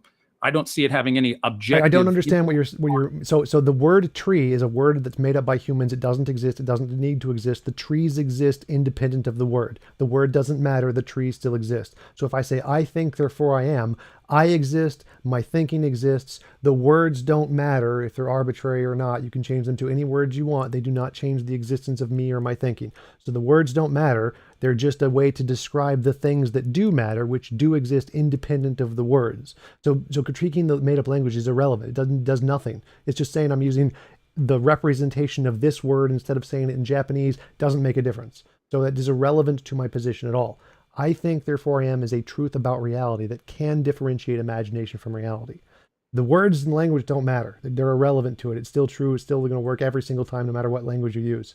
So this method is not circular. It uses a necessary truth that's a grounded of knowledge that can differentiate imagination from reality. The methodology you presented, which is I start with Jesus, cannot differentiate imagination from reality because that's where we disagree. Because right. This is the premise that I'm saying. How can yours do this? Mine can clearly do this. How does yours do that? Well, for one thing, I think I mean, I don't mean this in any kind of dismissive way, Tom, but beginning with yourself, I mean, it seems obvious that we have ourselves to deal with. But if beginning with yourself, I mean, human beings aren't the arbiter of what constitutes reality. Number one, I mean, would you agree? There's things that beyond our finite knowledge that definitely. Why is that relevant? Well, it's relevant because you're taking on this broad spectrum of defining reality. And it seems like that any of our conceptions of reality are going to be finite and limited.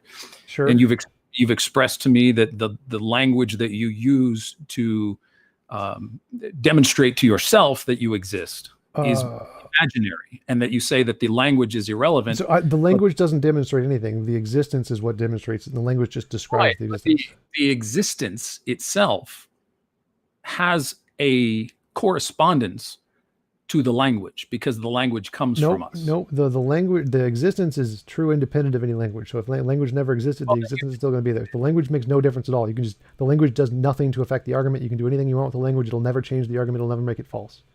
So, sure, because language comes from ontology. Language comes from being. Language comes from our understanding of reality. Language corresponds to reality, as I demonstrated with mathematics. It wouldn't matter if it didn't. So again, that's irrelevant to my argument. My argument is I exist. No, I understand. But mathematics is a language that clearly has relevance and a connection to the larger world in which we exist. It's far beyond just being something that we made up. It absolutely has an integral reality to the physical cosmos. Well, no, that's why I can prove that false immediately, because F equals ma times 7, like F equals ma corresponds to reality. F equals ma times 7 does not correspond to reality. So math is exactly like English, where you have sentences that do correspond to reality, like 1 + 1 = 2. Sentences that don't correspond to reality, like F equals ma times 7, and sentences that are self-contradictory, like 1 + 1 = 8. So just like in English, you can have... We agree that there is mathematical correspondence to reality. No. Math is exactly the same as English and logic and all of the languages made up by humans. So English, you have sentences that correspond to reality, like I am a human. You have sentences that don't correspond to reality, like I am a space leprechaun. You have sentences that are self-contradictory, like I am a married bachelor. Math is the exact same. It is just a representation of symbols to describe reality, exactly like English, no different. Yeah. So here's where I think the difficulty is with epistemology that we're talking about. Is this idea, now there's a subtle difference between induction and abduction, but abduction, basically it doesn't guarantee that the conclusion is accurate. But when it comes to history of life or the history of the universe, abduction is the methodology that people apply to understanding the past. Wait, I think you're going off on a tangent here. You're losing me. So again, I'm still on the point of starting point of knowledge. My starting point of knowledge is not arbitrary. I'm saying that the starting point of knowledge requires some kind of epistemic tool, some kind of logical tool that you use to investigate the things that are beyond our ability to bring into the laboratory. History of the universe, history of the cosmos, and where I think we differentiate, Tom, or where we disagree, is our epistemic starting points. Well, right, that's what I'm asking. So I'm still totally lost here. So my epistemic starting point is I think, therefore I am. This is a necessary truth. It can, with 100% certainty, differentiate imagination from reality. Where is yours that can do this?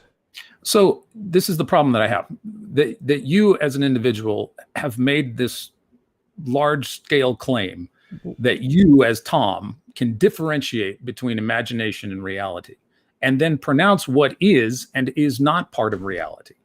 And that's where I think that the individual, your individual epistemology is not sufficient to contain the whole of reality, Tom.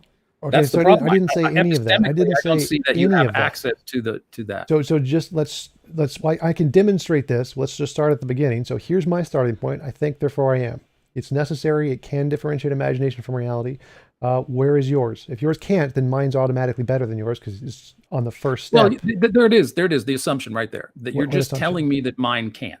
No. I'm asking, can yours do it? Because if it can't, then mine is by definition better.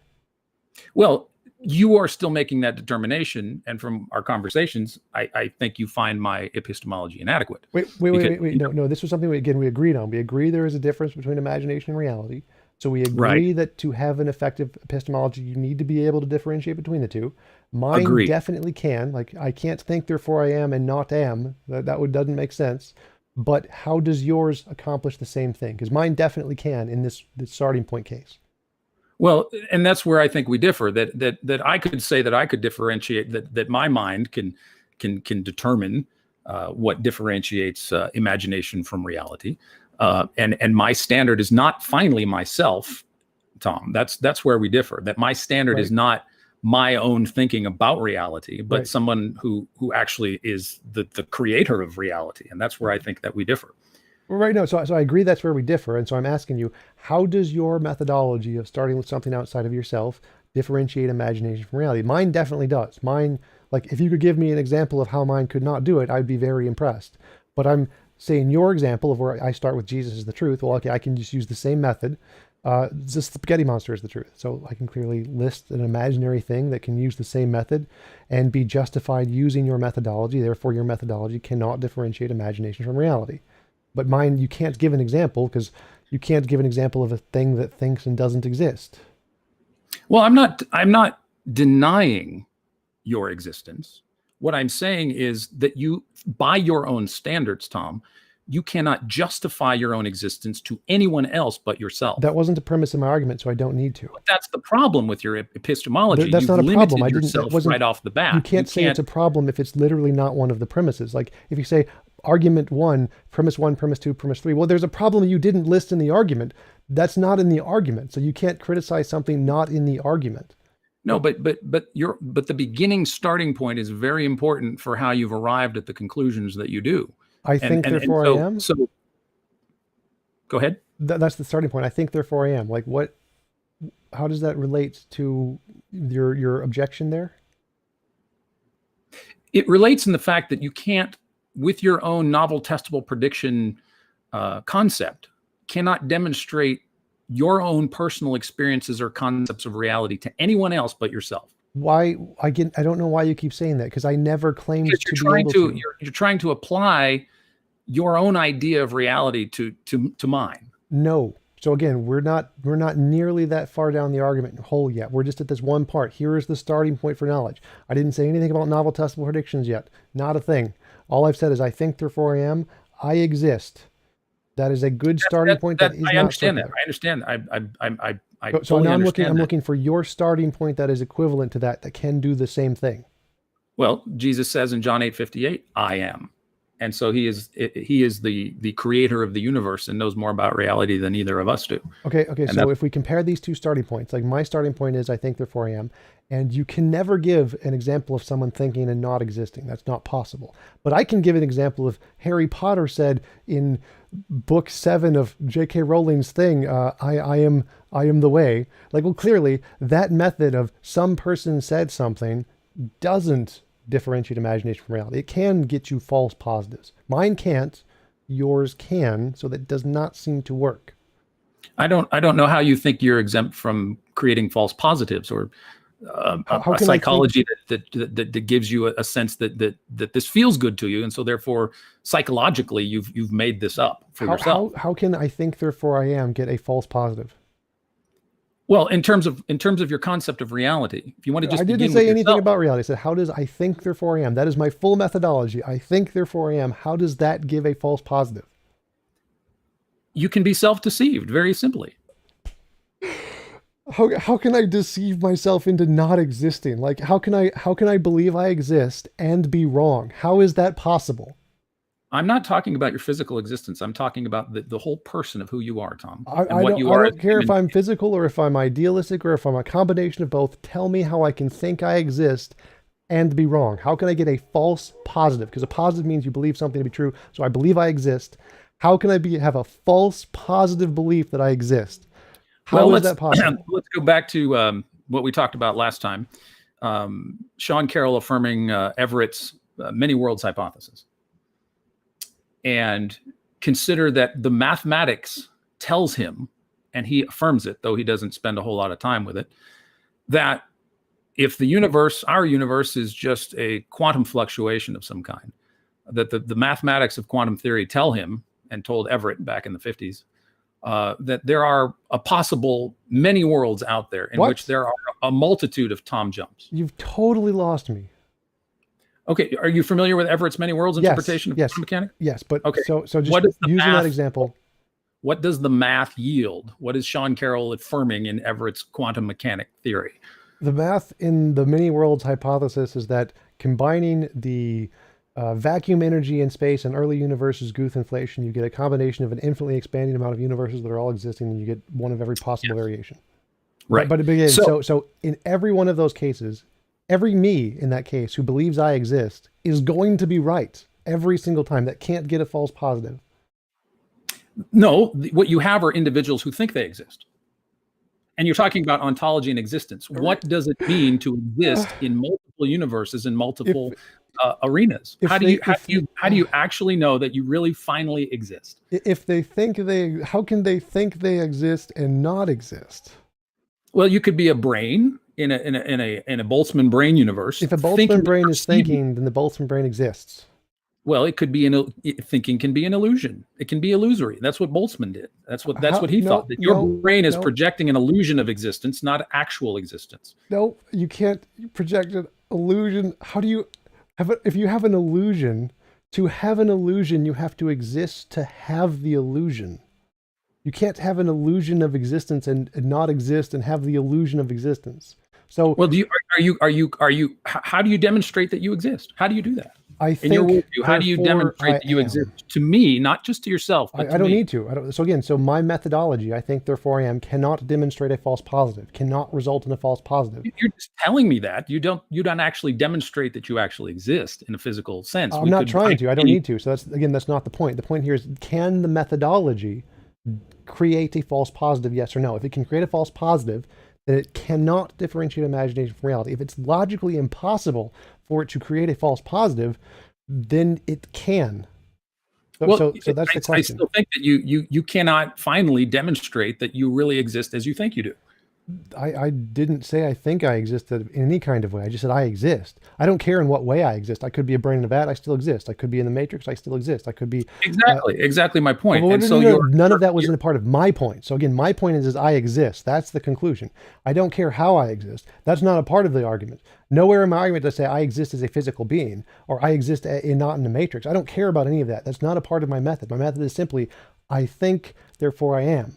So how can just that with nothing else, no other premises, no other conclusions, no other assumptions or presumptions about reality, just I think, therefore I am, full stop. How can that one sentence get a false positive? Because you're the only person that actually can confirm that. How can that get a false positive? Whether or not the number of people who confirm it doesn't make a difference. According to your standards, Tom, that's a non-falsifiable position to hold. I never said anything about falsifiability. I never said anything about testability. I said, how can that get a false positive? Predictions about your existence. I never said anything about novel testable predictions here. I said, how could that get a false positive? Yeah, I mean, that's your concept. No. Again, so I'm starting at the beginning here. The beginning of the absolute. That novel testable predictions are what you require that for something to count as evidence. No. That's later. That's much later. That's much later in the epistemology. Full stop on your I think, therefore I am. Then what you need to do to be consistent in your logic about your own existence is provide novel testable. Right. So I've already explained to you that is false. I do not need that. Because the starting point, because otherwise you're just no. I never said again. You keep confusing. You keep trying to add in things I haven't added to the argument yet. So my full argument, I've said nothing about novel testable predictions. This is the very beginning of my epistemology. I think, therefore I am. There is nothing about novel testable predictions. I haven't mentioned them. It's not a premise in my argument. You can't bring them up. You can't bring them as a criticism because they're not in there. The full beginning point of my argument is I think, therefore I am. How can that method get a false positive? Again, self-deception, delusion, it's in the psychology literature. It's not meeting your standards of novel testable predictions. Again, you can't bring that up. I haven't brought that in as a premise. So that isn't, you cannot bring that up. It's valid to what you're saying, Tom, because you want to establish your existence as being true and real. But I'm saying by your own standards, you can't do that. That's not a standard. I haven't brought that up as a standard yet. Well, that's how you began it. You talk about what counts as evidence. Okay. And I'm saying, well, your existence, if you want it to count for evidence, you will have to apply novel testable predictions to your I think, therefore I am. No, again, so I haven't brought up novel testable predictions. I has not said it yet. So this is, again, we're starting from scratch here. I've said nothing. This is the first premise of the argument. I think, therefore I am. Novel testable predictions, none of those words are in there, so you can't bring them up as a criticism. How can this method get a false positive? Just I think, therefore I am. There are no testable predictions here. It's just I think, therefore I am. So you can't bring up novel testable predictions. It's bordering on solipsism, Tom. Yeah, it is solipsism, but that's the starting point. So how can that be wrong? So that's the point right there. That solipsism is absolutely, it's incoherent. No, it's not. It's epistemic solipsism. Means that's the starting point of knowledge. So it has nothing to do. It doesn't say there is or isn't other things in the universe. It just says here's the first thing we can know. This is the ground of knowledge. It can't produce a false positive. It can differentiate imagination from reality as a starting point. Your worldview can't. Mine is better than your worldview. So far. When all of you say is that I think, therefore I am, full stop, and then tell me that my worldview. No. I'm not telling you that. So again, this is the beginning of my argument. This is just the first premise of my entire epistemology, which is a big, long 500-page book. This is the starting point. So my starting point is I think, therefore I am. This is a necessary truth. It can differentiate imagination from reality. It doesn't get it wrong. How can yours? Can your worldview do this? Because mine can. Well, you're saying I can't be wrong. I mean, how is that? That's completely internal and subjective to yourself. I can't be wrong, and you can't you don't have a novel testable prediction to show. So you can't bring up novel testable predictions because that's not a premise. So again, just prohibiting you're prohibiting your own standards from being used on your own epistemology. No. So again, this is the beginning of my epistemology. The first part which requires novel testable predictions in order to be evidence for something. Wrong. The novel testable predictions comes much later in the argument as a conclusion based on lots of. Use it on yourself. Use novel testable predictions on your own example. Because that doesn't come until later. The starting point is I think, therefore I am. The starting point is not novel testable predictions. I don't just pick novel testable predictions and say I'm going to start with this. That is not a presupposition. It is not an assumption. That means there's lots of other stuff behind it that justifies that conclusion. Like I said, there are no presuppositions in my argument. So I don't just start with pick a random premise like novel testable predictions. That doesn't work. I agree that would be dumb if I just picked novel testable predictions. But you're just picking yourself, and you think that your existence is justifying your own standards about what counts as evidence for other things. I'm picking myself because I exist. It is literally not something I get a choice in. Well, what if I said I pick myself, I exist, therefore everything that I say can't possibly be wrong either? Well, that wouldn't work, but that would work as a starting point that you exist. That's not a non-arbitrary starting point. Then you'd have to use that and get more premises to lead up to the things you're saying. That would be fine. That's perfectly reasonable. But you can't just say, I think, therefore I am, therefore everything I'm saying is true, which is not what I'm saying at all.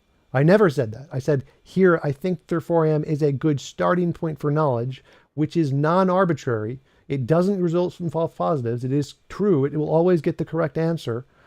That's the point. It's not. No, I think the false positives are where you and I disagree, because you can be, as you said earlier, you can experience delusion or self-deception. How can I have a delusion that I exist and not exist? Explain. What is the ground of your existence, Tom? I don't care. It doesn't matter what the ground of my existence is. All that matters is if I exist. It absolutely does, because according to science, that you're just particles. I never said anything about that. None of that was in anything I said. So again, I mean, how do you know that your intellect and the language that you've made up in your own existence is actually a standard for measuring what is true about reality? I never said it was. No, that's not a part of my argument either. So again, my question. Well, it is when you're making the claims that we've been making. It is part of your epistemology. Nope. It is part of your assumptions. Nope, that was never a part. So again, in order to critique an argument, you got to go with just the premises of the argument. You can't bring in extra stuff that's not there. The premise of my argument is I think, therefore I am. So you'd have to demonstrate how that premise is false. Well, you can't demonstrate that it's true. So you have to accept it. What I said several minutes ago, you have to accept a premise that you can't finally test about. So if you're arguing that I'm wrong, that I'm not experiencing my own existence right here, you're a crazy person. So that you cannot. I'm not saying you're wrong. I'm saying by your own standards, you cannot justify your existence. By your own standards, I think, therefore I am. If that statement is true, I've justified my own existence.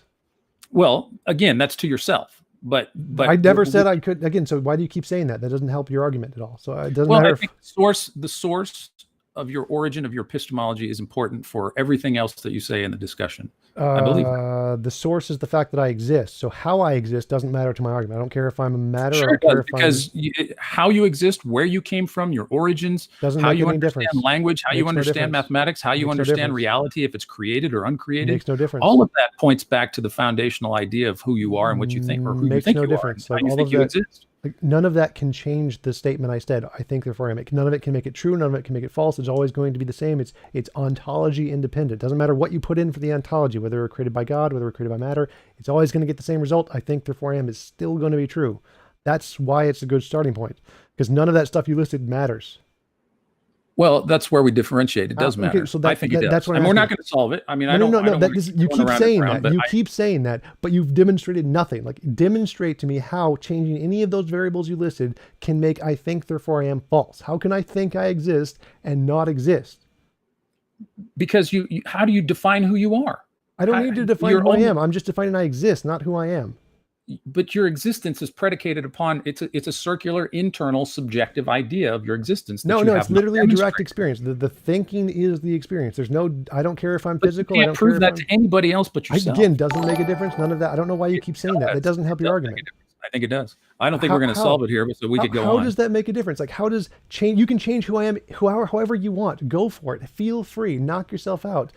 I'm still going to be right every time I say I think, therefore I am. Well, your I'm going to be right is a subjective, internal conclusion that you've reached for yourself that you cannot, by your own standards, demonstrate to be true. Okay, through novel if you're prediction. right about that, then demonstrate that changing that in any way can make my statement false.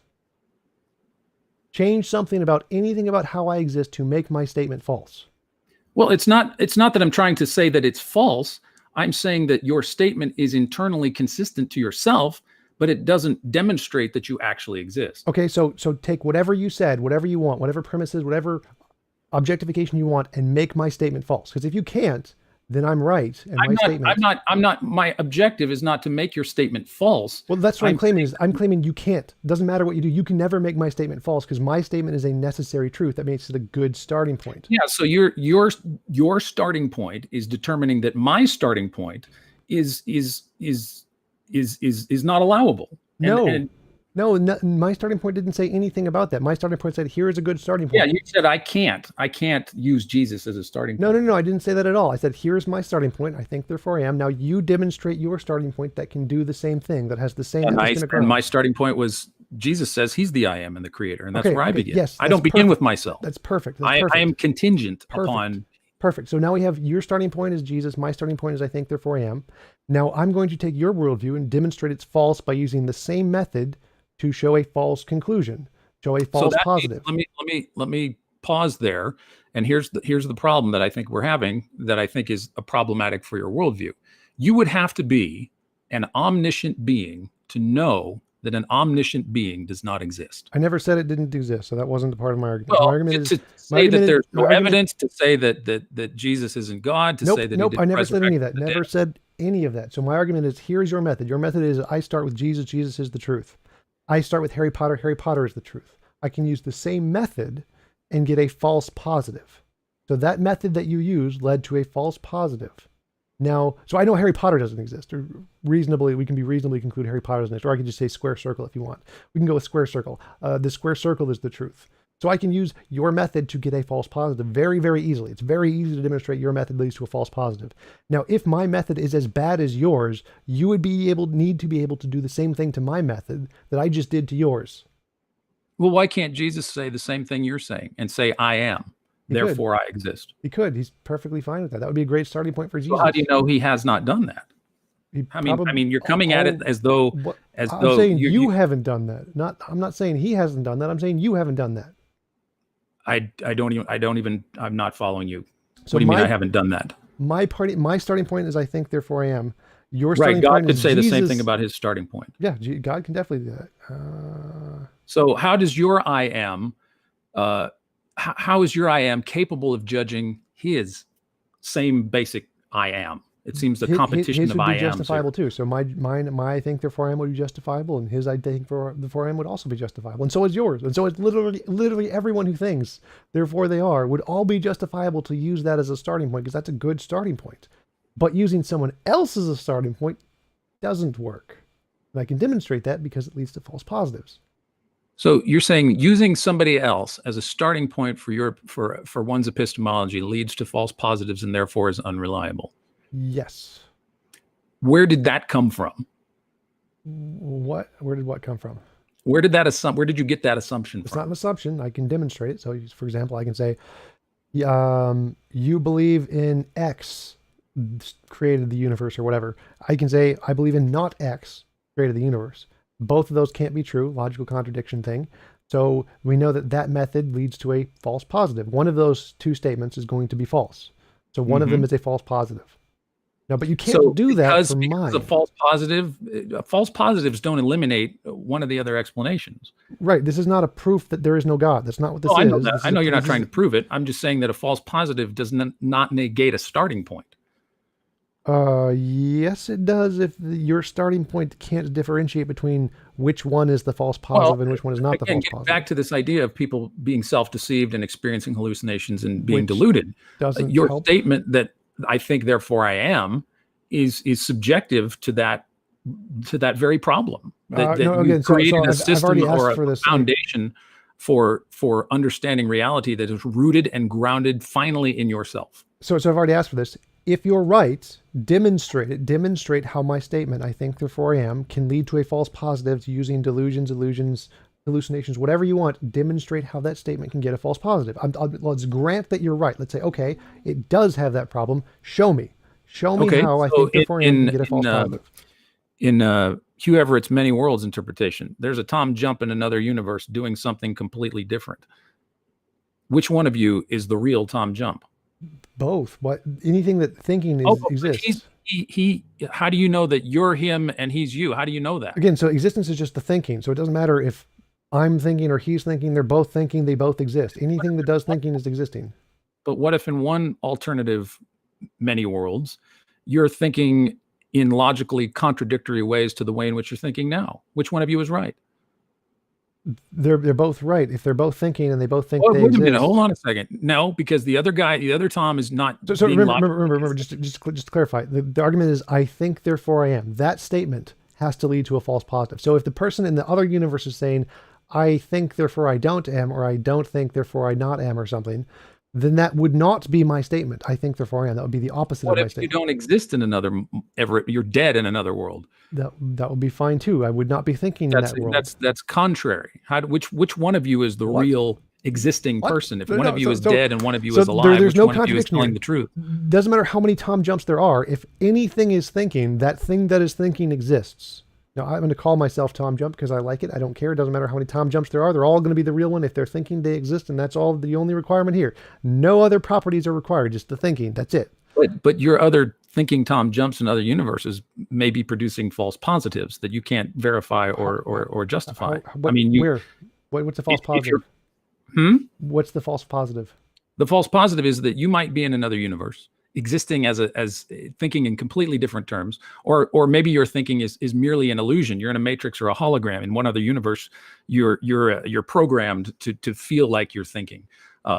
And so you're not really thinking. You're just programmed to feel like you're thinking. You're experiencing a hallucination of thought, which you could be in this universe. You can't differentiate with your I think therefore I am and not demonstrate that you're not a thinking pre-programmed blip in a matrix. You can't demonstrate that you're not. And so there's a potential for false positives there on the idea of quantum many worlds. So thinking is just any experience at all. It's just qualia. That's it. Doesn't matter if it's programmed. Doesn't matter if it's determined. It's just any qualia experience at all. That's thinking. So in another world, you could be pre-programmed to feel like you're thinking, or you could be experiencing an illusion of thought. That doesn't mean you exist. So any feeling, anything at all, that is thinking. So any qualia experience. Do Sims characters actually experience thought? No. Okay, so you could be a Sims character in another universe. How do you know? If if a Sims their character thinks they exist, then they're experiencing the thought of existing. So do they really exist in reality? If they experience thought, yes. But do they experience thought? No. No. So you could be a Sims character in another universe, not experiencing thought and not existing. Therefore, there's a false positive in your statement. No. How could I experience a thought of existing while not existing? That's literally a contradiction. You're experiencing an illusion, a hallucination of thought. Experience is thought. So if I'm experiencing, so if there's any, what if you're pre-programmed like a Sims character in a Matrix? So if there's any part of the sentence that says I'm experiencing, that's an experience. That experience and thought synonyms here. So if I'm experiencing X, then I have to exist because that experience and thinking are synonymous. As a programmed character in the Matrix, how do you know that's real? If I'm experiencing it, I can't be experiencing it and not exist. I still don't think that you've extracted yourself from the problem of being a program who is hallucinating experience. Oh God. So it's impossible to have qualia experience and not have qualia experience at the same time, right? Well, again, computer program, AI, Matrix, Sean Carroll and Max Tegmark were discussing this on a podcast recently. They both agree with me on this. This is just Descartes, I think, therefore I am cogito ergo sum. They 100% agree with me on this. So that's not going to help you. Well, the theoretical abstraction of modern cosmology going in the direction that our universe is a computer every single simulation. part of that all agrees with my argument here. So no one in physics disagrees with me on this one. I've spoken to Sean Carroll. This is not a thing. There's no disagreement about this. This is just straight up P or not P. So if you have an qualia experience, you can't not have a qualia experience. Those are. But how do you differentiate that from being a program in a matrix in an alternate universe? How can you prove that or disprove that or show that you actually demonstrate that you have genuine, authentic qualia in this universe? And what I'm saying, Tom, is that you cannot demonstrate that to anyone else but yourself. Again, so you keep missing the point here completely. Like, can you exist and not exist at the same time?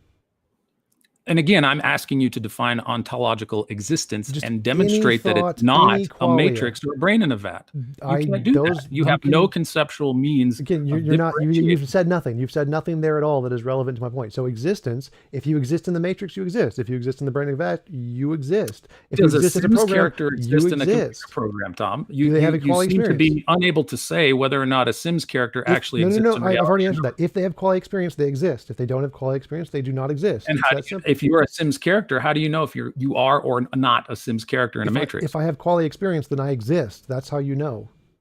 But it's a simulation or a hallucination of existence, not actual. If it's a simulation of me existing, then I exist. So if I exist and have a simulation, I exist. That's the point. So anything, if it's a hallucination, if I'm experiencing a hallucination, I have to exist to experience the hallucination. If I'm a brain in the vat, I have to exist as a brain in the vat to experience the hallucination. If I'm in the matrix, you cannot differentiate between those which options. doesn't matter to the argument because I exist in every single one of them. Because if you're just a hallucination, I exist in all of those. If I exist in the matrix, I exist in the brain in the vat, I exist in the Sims, I exist in all of those. There's not a difference for the argument. Well, it is absolutely foundational for what you're attempting to say about anything else. No, it's not. None of that said anything. Absolutely None of my premises had anything at all. Because you're just predicating, you're just assuming it's not. No. Again, so we're just going with the first premise of the argument here. I think, therefore I am. This is a good grounds of knowledge. I've said nothing further. Like all of the other premises that lead to novel testable predictions in science, all of that would come later, and I can justify all of that too.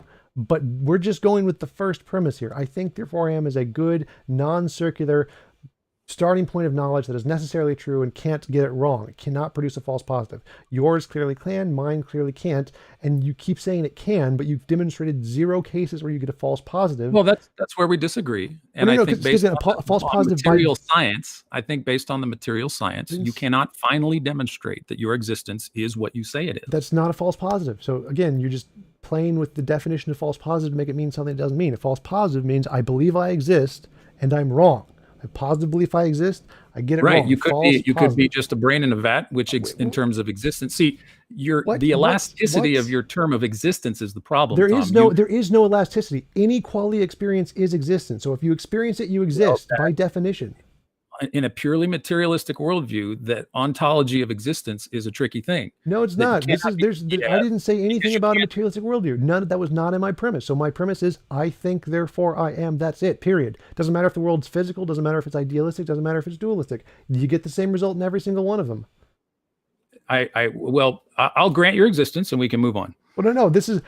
This is the problem, is that my worldview works extremely well here. I get a necessary starting point. That's a great basis for knowledge. You have a circular starting point that is arbitrary, and you can pick whatever you want, and you get exactly the same thing. So it can't differentiate. You get false positives.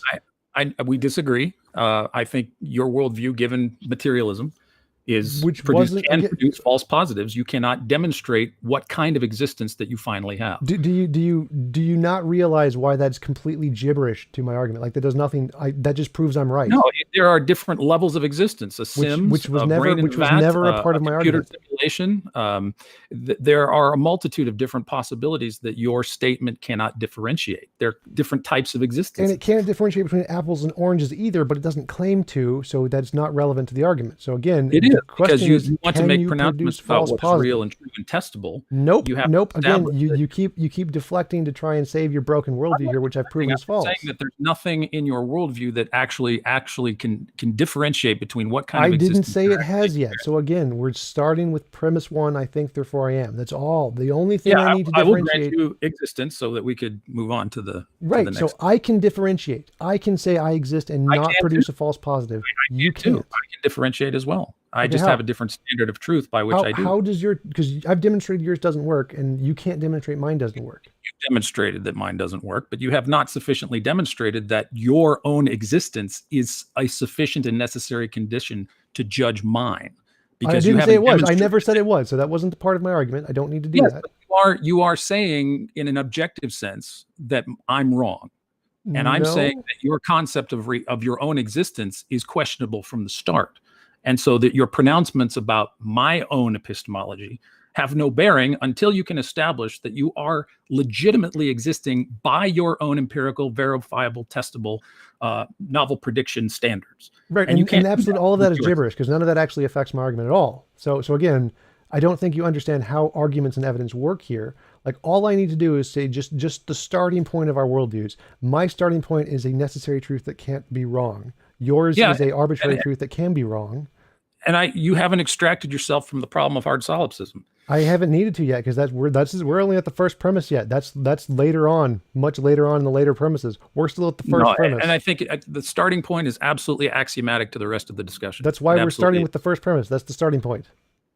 Yeah, I will grant you that you exist, and we can move on. Okay, so you grant my methodology starts with a necessary truth that cannot produce a false positive. Yours does not. I disagree that it can't produce a false positive. Right, and this is the part where I'm trying to understand you, because you've presented no cases of that. Like, a false positive means... Yes, I have. I've shown through the mathematics of modern cosmology that you could, in fact, be an artificial... None of those are false positives. None of those are false positives, because, again, a false positive is to have a belief I exist and to not exist. That would be a false positive. So you have to give an example.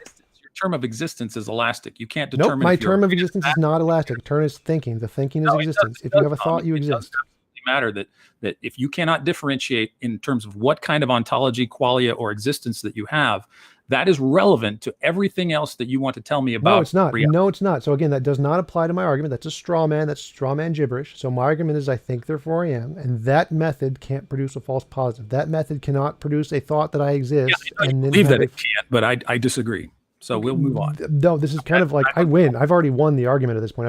I've destroyed your worldview completely, because this is so obviously true. The problem here is that if my method of starting cannot produce a false positive, it cannot produce a thought that I exist while not existing, then it is a good necessary starting point. and it's better than yours because your term of existence is too elastic. I've already disproved that. Novel testable predictions that it's accurate. Again, you keep jumping to like premise number 47, which is not anything I've brought up yet. So my premise your own logic, you won't apply your own epistemic logic to your own existence. I'm doing that right now. So again, since as I admitted, testable predictions about your own existence. As I said earlier, novel testable predictions is not a presupposition. It's not an assumption, which means it's based on other things. There are things before it. So you don't apply novel testable predictions to the things before it, because then it would be a presupposition.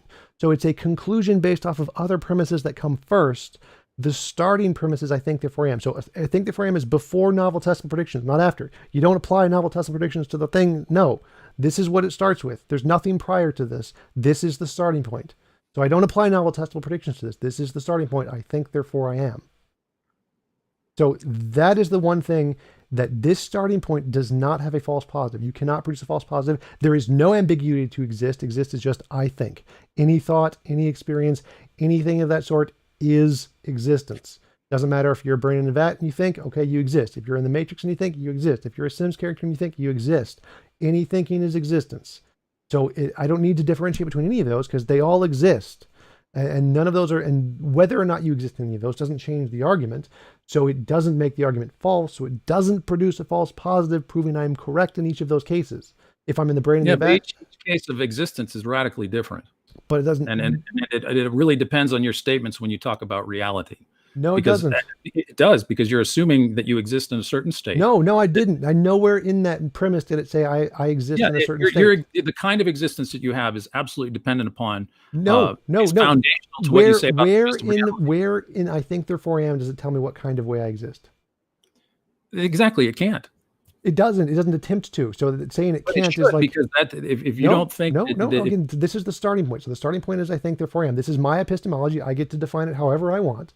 You need to show a problem with this premise, or you need to grant this premise is a necessary starting point that cannot lead to a false positive. Those are the two options. Either it's a flawed in some way. No, that's a false dichotomy, because you're starting with yourself. It does not define what kind of reality in which you exist. It just assumes. Nowhere did I say it did, so that doesn't relevant. That's not relevant to anything. It is relevant, because if you think reality is uncreated, I never said that. I never said that. Never said that. You need to make that distinction, Tom, for your statements about reality to make sense. No, I don't. None of that I said in the first premise. So again, you keep bringing up things that are like premise 47, premise 23, premise 84. Like none of that is in the first premise, so none of that is relevant yet. You can't bring that in as a criticism. You got to start with the first premise. If you can't, either there's something wrong with the first premise, or there is not something wrong with the first premise. Those are the only two options. It's P or not P. It is a true dichotomy.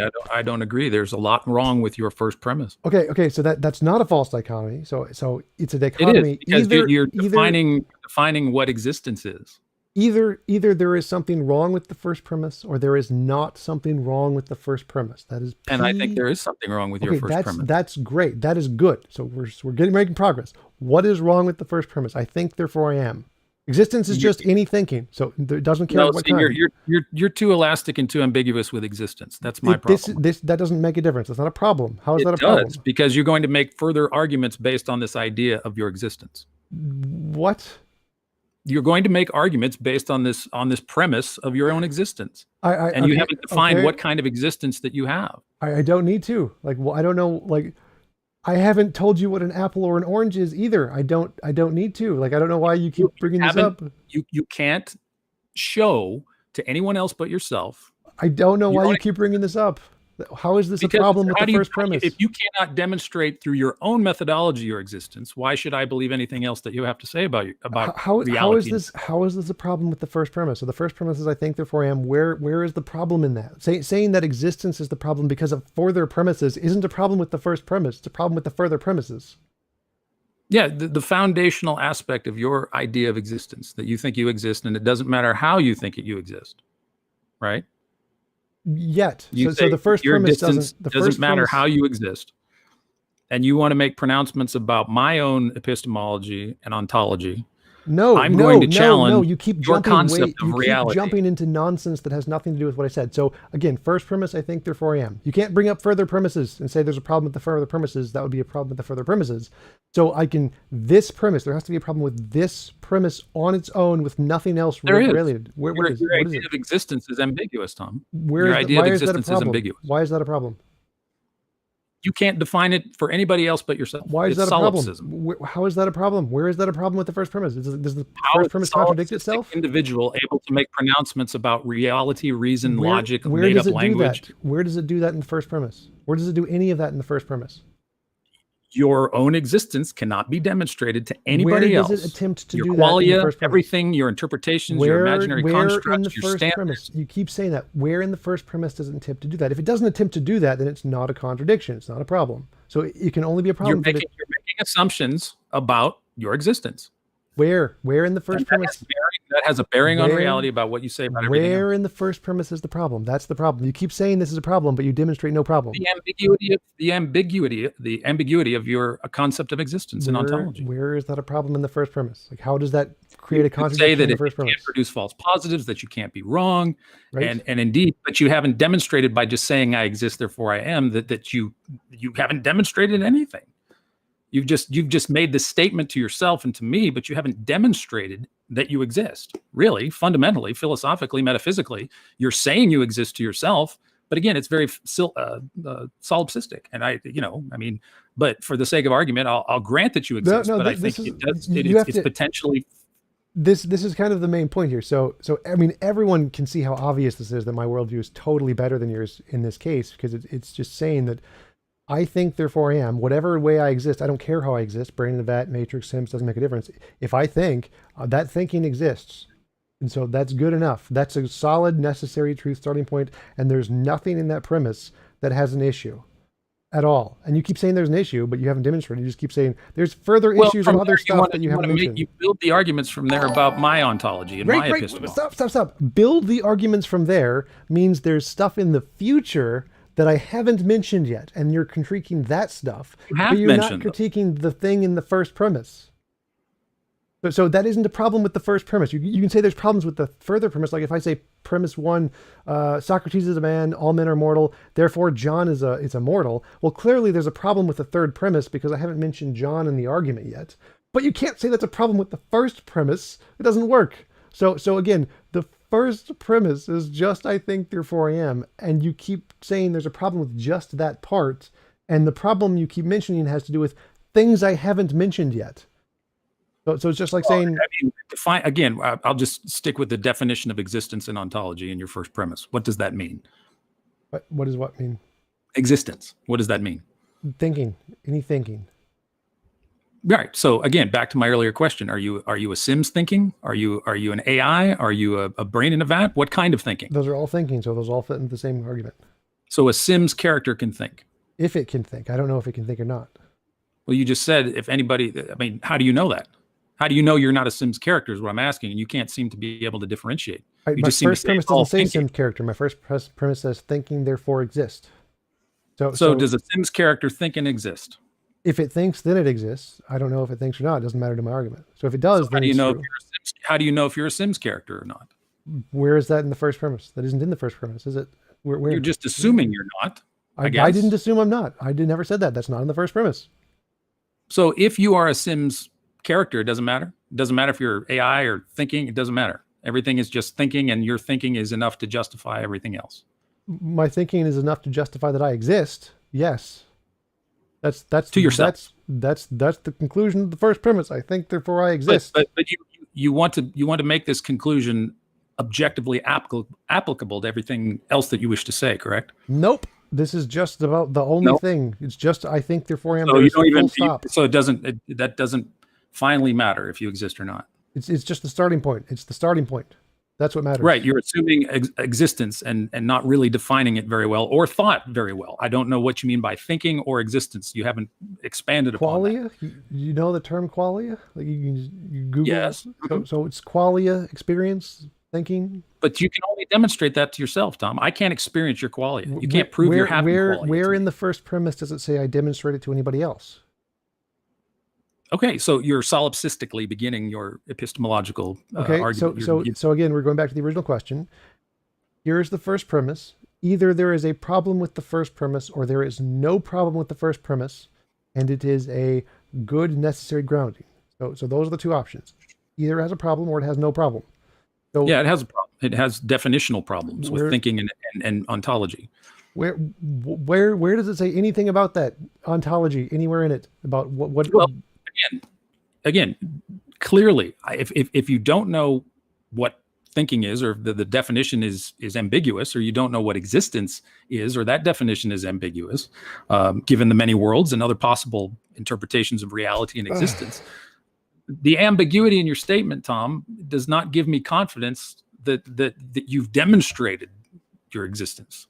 And that's fine. We can move on. I will grant you your existence in my own world. I'm happy to keep going for this because it just demonstrates how superior my worldview is. I mean, I can just grant, yep, I think therefore I am pure necessarily truth, can't be wrong. I don't have to try and argue from nonsense gibberish that has nothing to do with the argument. I don't have to deflate to things that don't matter to the argument to try and deflect to things that change nothing about the argument. I can just grant this obvious truth that everyone in the audience is like, yep, that's obviously true. And the fact that you have to fight against one of the most obvious truths in the world to try and justify your worldview shows how inferior your worldview is. So I'm happy to sit on this point all day, every day with every single theist because I'm going to win every single time because it just makes my worldview so much obviously better. Well, I don't see it as being obvious from your perspective, except to you. Well, no, except to literally everyone. This is like saying, I'm not going to, based on it, the starting point of epistemology. I don't just accept it carte blanche that you exist without defining what you mean by existence and what you mean by thinking. Right, and you can say that. Say here, I think and I exist, and I understand that, and I will accept. I do accept that. But grounding that, Tom, is what you haven't done. I don't need to because none of that was in the first premise. Your own standards, and then when I ask you by your own standards to justify that, you don't. You say you don't have to, and so that's where my right because that's difficult. You're asking for something I haven't tried to do. Like so, here's the starting point. Well, it doesn't do this other thing. Well, I don't need to do it the other thing. Like you keep asking for something additional. 1 second, I gotta. Yeah, you make exceptions for your own epistemology and your standards. Nope, I said I'm going to do exactly what I did, and I did it. That's the requirement. Asking me to do more stuff isn't relevant. I started with Jesus in the same way. Nope, I proved that false. But I got to be back. I'll be back in 1 minute. Okay, all right.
Okay.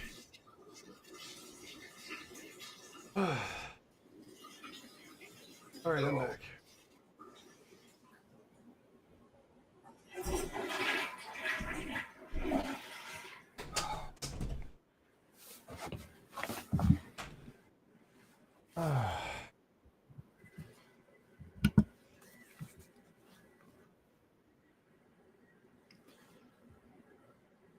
Okay. I'm back. So I mean, it seems obvious to like anyone who watches this. Like if you imagine a neutral party thinking about the two positions, one position says I think therefore I am, and this can't produce a false positive. And the only requirement is the thinking and the existence, literally nothing else. It doesn't matter if you're what kind of existence, it's irrelevant to the argument. So asking for it just doesn't do anything. It's like if you say, Well, I think if you say Jesus is the truth, and I say, well, what is a tomato? I mean, you didn't answer what is a tomato with Jesus is the truth. So, but does that disprove your argument? Well, clearly not. So it doesn't have anything to do with the argument. So it's a non sequitur. It's literally bringing up something I didn't say. So it doesn't matter, and everyone can understand this. Like it's super clear that I think therefore I am is necessarily true. Like you can't exist and not exist at the same time. You can't have thoughts and not exist to have the thoughts, because that's literally what it means to exist, is to have thoughts. Doesn't matter what the thoughts are made of.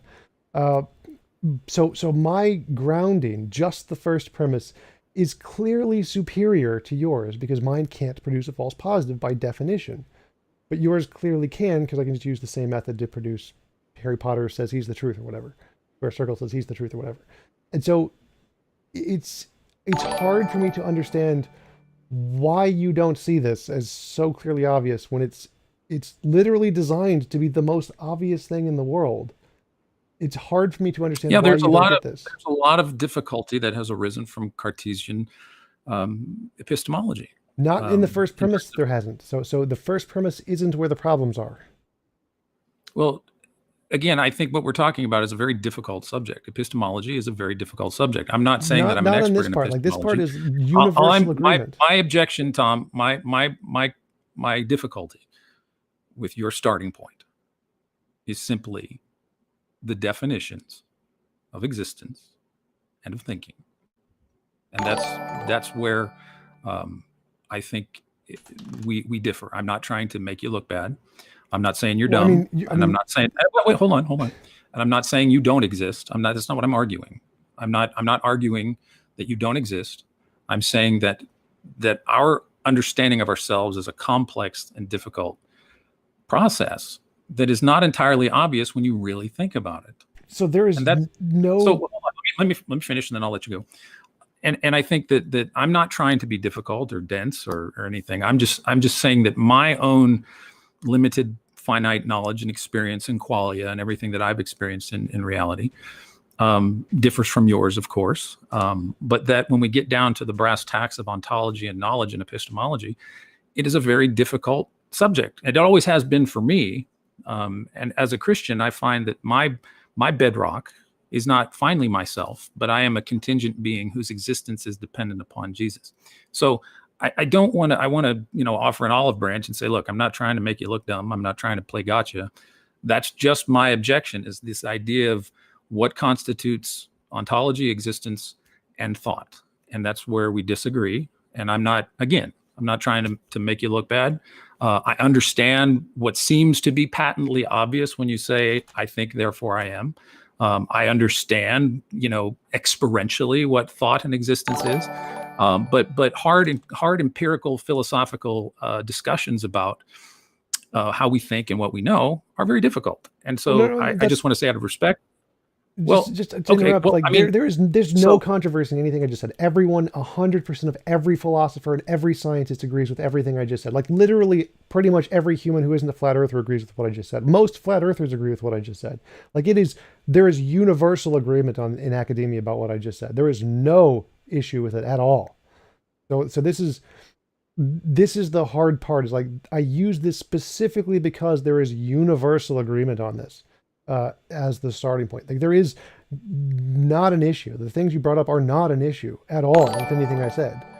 Yeah, I mean, if you look into it, I mean, the research on existence, epistemology, ontology, it's not cut and dry.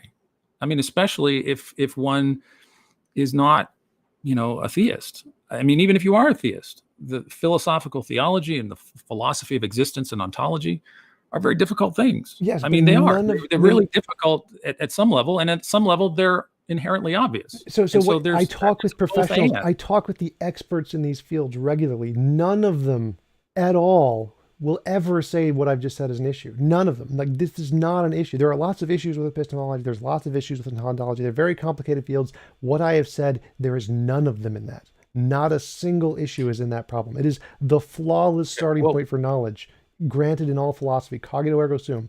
There is not an issue there. Well, there's a lot of objection to that as a beginning point for ontology and epistemology. Just read the literature. I have read the literature multiple times. If somebody in the comments wants to Google, I have read the literature. I've literally invited the experts in the field on to talk about this. There isn't an issue with that. I've seen some of your discussions with some Christian philosophers on this, and it seems like you guys do get stuck on this particular issue of philosophical assumptions about ontology.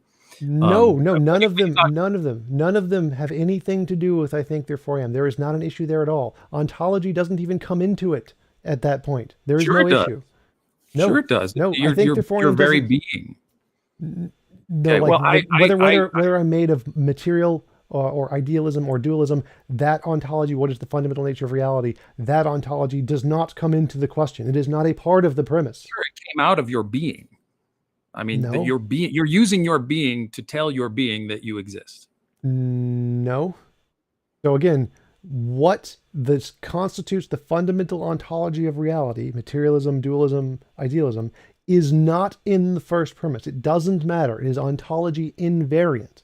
Now, I exist. Obviously, my existence is a part of ontology, but the fundamental part of reality that you keep asking for isn't at all. It doesn't make a difference. It makes no difference, because it's always going to be true regardless of which ontology. So every philosopher agrees with this. This is not an issue. There is no problems here. There is no philosophical issue with anything I just said. It's simply P or not P, law of non-contradiction. Everyone agrees with this. This is the most obvious thing in philosophy, as agreed upon by everyone in philosophy. No, I don't think your definitions of existence or thinking are that easy. I mean, on the one hand, again, they are. It seems intuitively, simplistically self-evident. On the other hand, there's a large body of philosophy about what it means to exist. So the definitions don't matter. It's an experience. I'm experiencing existing. Yeah, that's where we disagree. I think the definitions do matter, because you can't prove that you're experiencing what you say you're experiencing. You don't need to prove anything. There's no asking for proof in the first premise, so you can't bring that up. That doesn't matter. It's like apples and oranges. I don't care about apples and oranges. It's not in the first premise. The definition of existing is just the experience of the existing. There is no definition. It is an experience. The definition is just a way to describe that. It's not at all. The definition, the words I use to describe that experience make no difference. It's not going to change the experience. Oh, so the language does not have any conceptual reality to what your experiences are. Right. The language cannot stop me from experiencing. That's where you've lost. That's where there's a disconnect, I think. Okay, so how can the language? Your language is a very much an integral part of your existence, and you're just saying that you're making up this language to describe that you exist. Yes. So tell me how my language can start or stop me from existing. You're defining your existence by language that you yourself have created. No, the language doesn't do anything. The language, I have an experience of existing, and I just describe it with language. The language is, again, irrelevant. Does nothing. But see, that's where there's an intimate connection between how so? Your I language. Keep asking. You keep saying that. You need to demonstrate how so. How can the language make my existence not existing? Well, I think we've given several examples in the past about the theoretical cosmologies where there's many. None of those examples in any way make me not exist. Well, it calls into question what existence means. Doesn't in any way call into question what existence means, because existence is just the quality. Have you read Max Tegmark's Mathematical Universe? Nope. None of those in any way change my definition of existence. In the opening of the book, in one chapter he describes himself and an experience he's had on a bicycle, almost getting killed versus not getting killed. None of those in any way change my experience of existing. They could all be true. They could all be false. Does not in any way change my existence. No, that's where it's contrary. You can't say they could all be true. They could all be false. That's where the definition of existence is very important. You can't say, well, they might all be true or they might all be false, and then tell me that you can't have a false positive about it. No. Their truth or falsity does not make the statement true or false. So the statement, I think therefore I am, is going to be true regardless whether any of those theories are true or false. Those don't make a difference. Just unpack the word existence. What's that mean to you? Qualia. What is qualia? Qualia, period. To you. What is Qualia. that? It is the thing I'm experiencing. It is literally qualia. That is the only thing it is. So you're created a word to describe an your experience. experience that comes from your experience. It's very circular, Tom. No, that's not how circular works. That's a tautology. You're saying the same thing twice. Experience cannot be circular by definition. It's just the thing you experience. So no, that is not circular. Okay, tautologically, circular, whatever you want to say, you've come up with a word. Listen, Tom.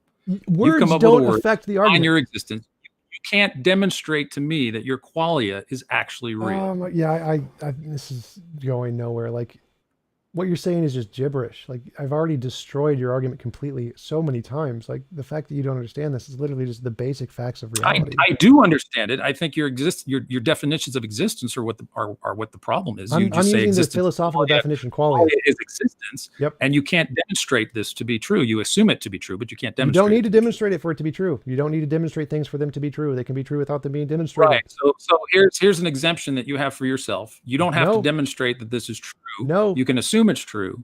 But I can't. I have to somehow.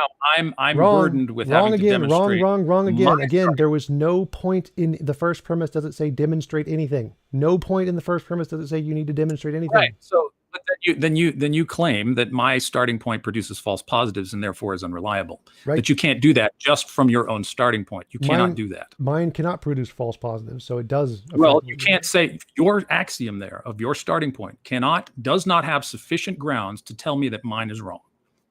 Right. It doesn't attempt to. It doesn't even try to. You have been attempting to do that. You have been telling me that my ontology produces false positives. You've been telling me that simply from your I think, therefore I am. Oh my God. You said that doesn't produce false positives. So but then you tell me that mine is insufficient. No, I have a model. You have a model. My model does not produce false positives. Your model does produce false positives. Nowhere in my model does it say that. You can't tell me that just from I exist there. It doesn't. It doesn't say that anywhere in my model. My model doesn't say your model produces false positives. That's not in my model. You're saying it, Tom. You're saying it. Yes, and I'm saying your model hasn't established anything. Apples exist. Apples exist is also not in my model. My model does not say anything about your model or anyone else's model. It's not part of my model. You're telling me what my model is. You're telling me my model is wrong. No, my model says I think, therefore I am, period. It doesn't say anything about your model. Right, and then you tell me that mine has a false positive. And no. So then we compare the two models. We say, here's my model, here's your model, and then we compare properties to them. None of that is actually in my model. There's not like, in my model requires all of this different stuff in there. Like, no, that's not how models work. Like, it's so bad. Like, this is so obvious. Ridiculous. Like, I don't know how much more simple I can make this. It's so unbelievably simple. Okay. Yeah, I'm ready to just call it a day, because that was essentially, there is no greater proof of the falseness of your ideology than that. There's no greater way to show how more wrong it could be. Okay. Anyway, if you have any closing remarks, that's fine. No, I'm fine. Thanks for the chat. Yep. Thanks for the chat. It was interesting. All right. Talk to you later.